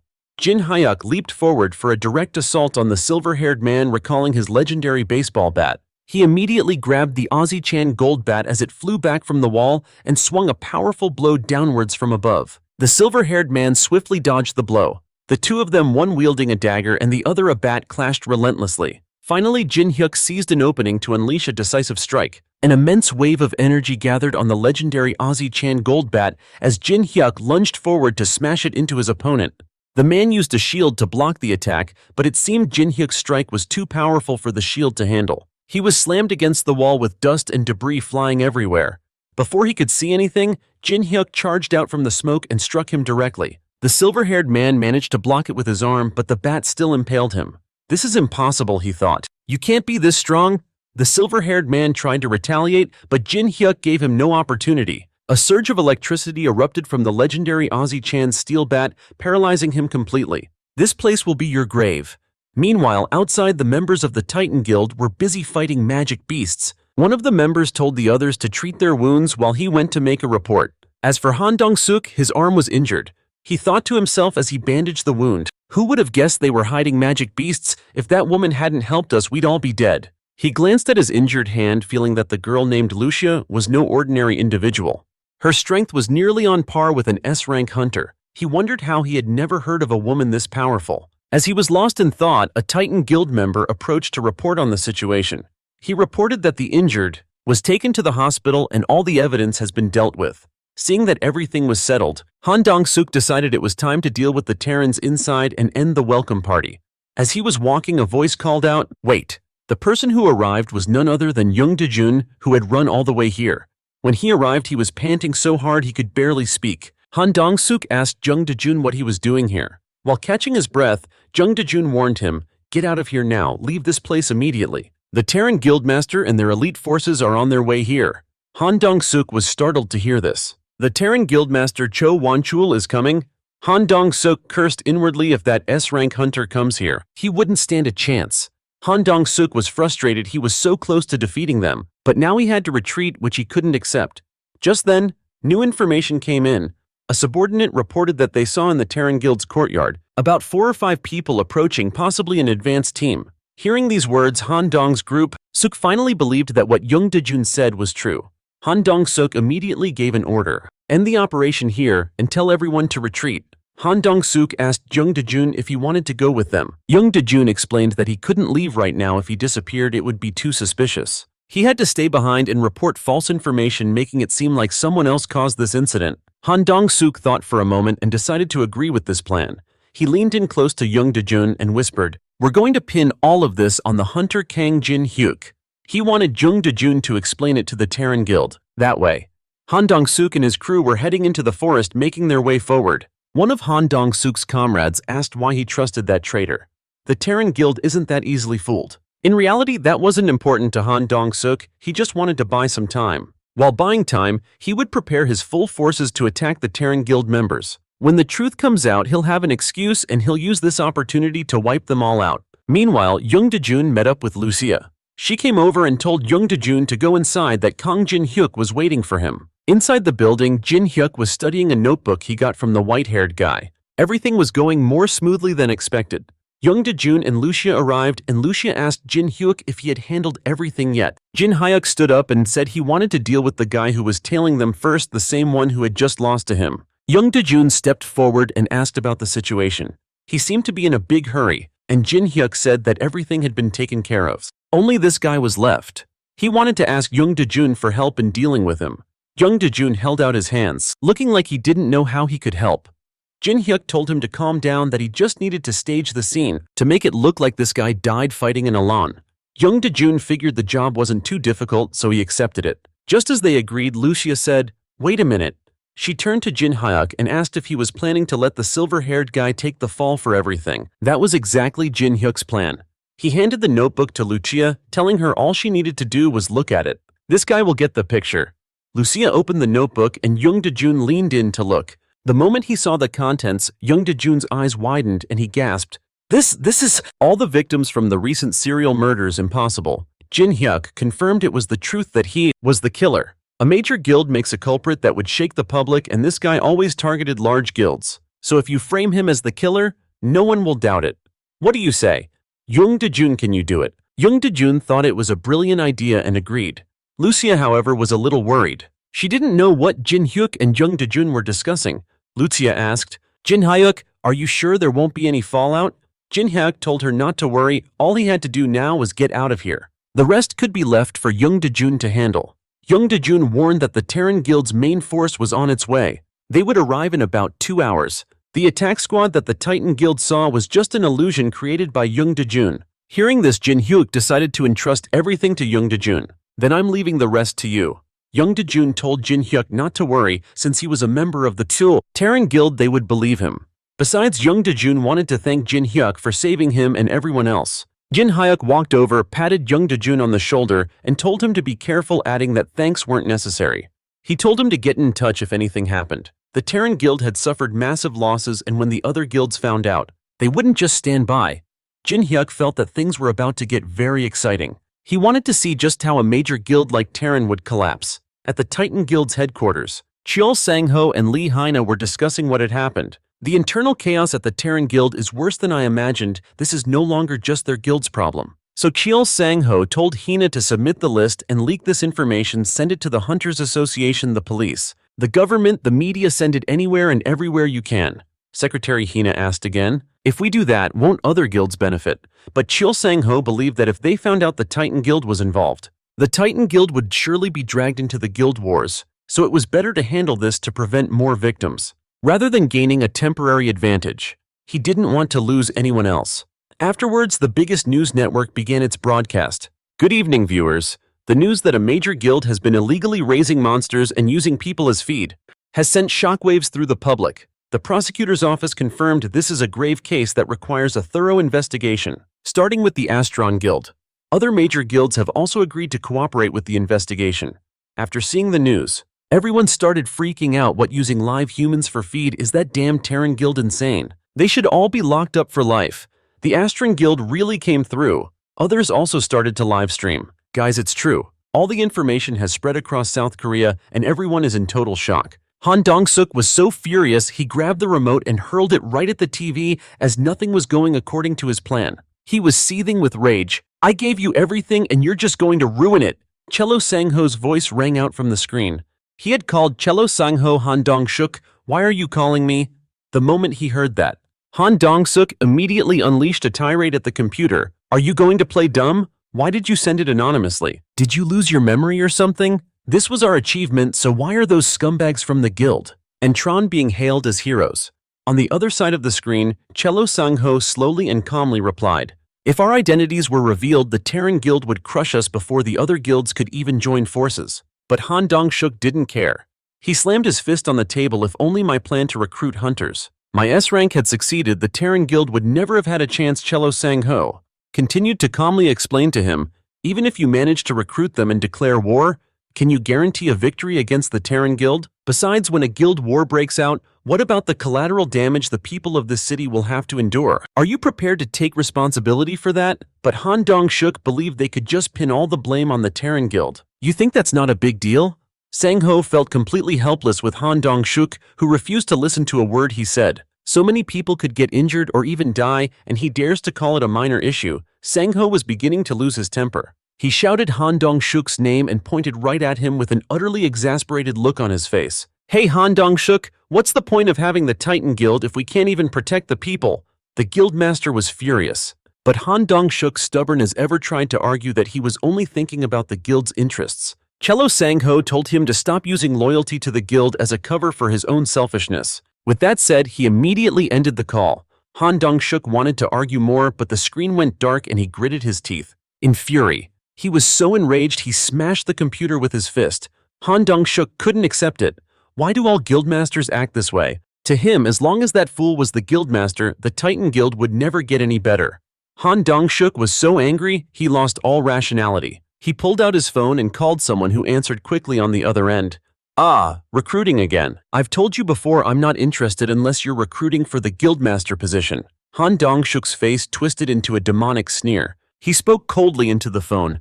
I'll give you that position, I'm going to make you the guildmaster. Elsewhere the weather was pleasant. Jin Hyuk glanced at his phone, confirming this was the meeting spot he was given. Jin Hyuk stared at this bustling coffee shop in front of him and muttered, I thought this was supposed to be a secret meeting, so why pick a place like this? He walked inside, and just as he entered, an arm waved to get his attention. Over here. The one who called Jin Hyuk over was Jung Dae-jun. Jin Hyuk greeted him back. You're looking much more cheerful. Did something good happen? Jin Hyuk walked over and sat down across from Jung Dae-jun, asking him, So did you pull off the lie smoothly? Jung Dae-jun pushed a drink towards Jin Hyuk with a big smile. Haha, it went way smoother than I thought. I'm feeling a lot more at ease in the guild now. However, just then, Jung Dae-jun's face immediately furrowed, but it was still too early to relax. To be blunt, it looks like they're forming a team to hunt you down. Kang Jin Hyuk. Jin Hyuk picked up his glass of water and started to enjoy it. He wasn't too bothered by it as Jin Hyuk believed the Terran Guild was on the verge of collapse, so those guys still have the resources to track him down. Jung Dae-jun explained what was happening within the guild. It seems the higher-ups are getting suspicious because the assassin's body was discovered and the news spread way too fast, so they're suspecting that the culprit might be someone else.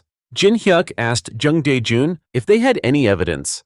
Since the Terran Guild still doesn't have concrete proof, Jin Hyuk's identity hasn't been exposed yet, but Jung Dae-jun still told Jin Hyuk to be careful even though the Terran Guild will collapse sooner or later. But it's better to be safe than sorry. You can never be too careful. Jung Dae-jun took out his phone and showed it to Jin Hyuk. This is the information about the investigation team. Jin Hyuk told Jung Dae-jun to just speak freely since there was no one else here. It was all just an illusion created by Jung Dae-jun. Jung Dae-jun was extremely surprised that Jin Hyuk had seen through his camouflage illusion. Jin Hyuk asked, Who exactly is chasing him? Jung Dae-jun said to be precise, There's an archer and a mage. They are both masters of disguise and stealth. They could disguise themselves as someone Jin Hyuk knows to get close to him. Then Jung Dae-jun handed Jin Hyuk a coin-like object and asked if he had ever heard of the monster deterrent.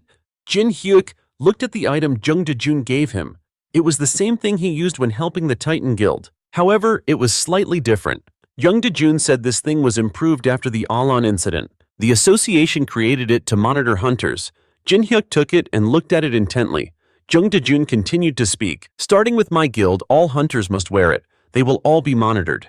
Jin Hyuk thought to himself. This is going to be a huge hassle. With this thing, hunting in dungeons will be more difficult for him. Jin Hyuk handed the item back to Jung Dae-jun. Jung Dae-jun reminded Jin Hyuk, whatever you want to do, you'd better hurry up before the monitoring system is implemented and becomes more powerful. After the monitoring system is in place, you'll attract the association's attention and then even the Terran Guild will suspect you.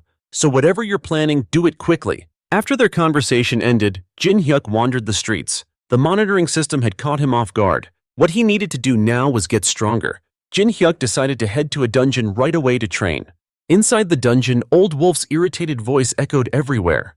You're messing with me, aren't you? I asked you to find some ore, and you just suddenly vanished without a trace. Then after a whole week, you just show up here? Jin Hyuk knew he was in the wrong, so he bowed his head low to apologize, but Old Wolf's anger hadn't subsided yet. He pointed at Jin Hyuk's face. I thought you had died in some ditch somewhere, and now you have the nerve to show your face here. Jin Hyuk knew he was only angry because he was worried about him, so he was actually quite happy. Jin Hyuk told him to calm down, then he took out the mana stone he had found in the Terran's laboratory. Seeing the mana stone, the old dwarf quickly changed the subject, no longer scolding Jin Hyuk about his disappearance. Instead, he berated Jin Hyuk for this very mana stone because it was a cursed ore with countless accumulated grudges trapped inside. The dwarf clan is extremely wary of curses, so no one ever touches this stuff. Jin Hyuk was stunned to hear that. So that was why Lucia made an excuse about being busy and bailed. The old dwarf held the mana stone, getting even angrier. Not only did you not bring back the ore I asked for, but you also dragged this pile of garbage here. Throw it away right now. Jin Hyuk apologized repeatedly, and seeing his sincere apology, the old dwarf's anger subsided. There's no fault in ignorance, but Jin Hyuk thought to himself that throwing this away would be a huge waste. But he didn't know what to do with it either. Suddenly an idea struck him and Jin Hyuk abruptly provoked the old dwarf. If you can't do it, then I guess that's that. No wonder Lucia said you weren't skilled enough. Hearing this, the old dwarf was fuming with rage. What did that elf brat say? The old dwarf mentioned a place beneath the cliffs that Jin Hyuk had never been to. This place was called the Dragon's Shrine. He took out a key and gave it to Jin Hyuk to open the shrine's gate and purify the curse within the ore. Then he would create something even more epic than Jin Hyuk's current staff. Jin Hyuk took the key and headed to the place the old dwarf mentioned along with Lucia. On the way, he confessed that he had used Lucia as bait to trigger the dwarf. Hearing this, Lucia cursed Jin Hyuk out for being so insane. Jin Hyuk shifted the blame back. Who was it that left me all alone? Then Jin Hyuk dangled the key back and forth in front of Lucia. Can I really use this key to open it? Lucia nodded and asked Jin Hyuk if he knew what this place was. Jin Hyuk was quite surprised by this and immediately turned to ask, "What do you mean? Didn't he just say it was a shrine?" But Lucia told Jin Hyuk with a very serious expression, "No, it's more dangerous than all the dungeons that you've ever entered. If you go in, you could die." Lucia advised Jin Hyuk to just turn back, but Jin Hyuk refused since he had already gone through all the trouble to get here. Hearing that, Lucia stopped trying to persuade him. She told Jin Hyuk that if he wanted to enter, he should prepare everything necessary first. Jin Hyuk felt like Lucia was overreacting. Is all this really necessary? He found it rather annoying. Lucia immediately jumped up, telling Jin Hyuk to stop dawdling. If he complained and dawdled any longer, she threatened to eat all the candy in Jin Hyuk's house. "Hey, that's my food supply for a month." With that, he chased after Lucia. Jin Hyuk seemed quite overconfident. So what will happen to him when he steps through that gate, the Dragon's Shrine?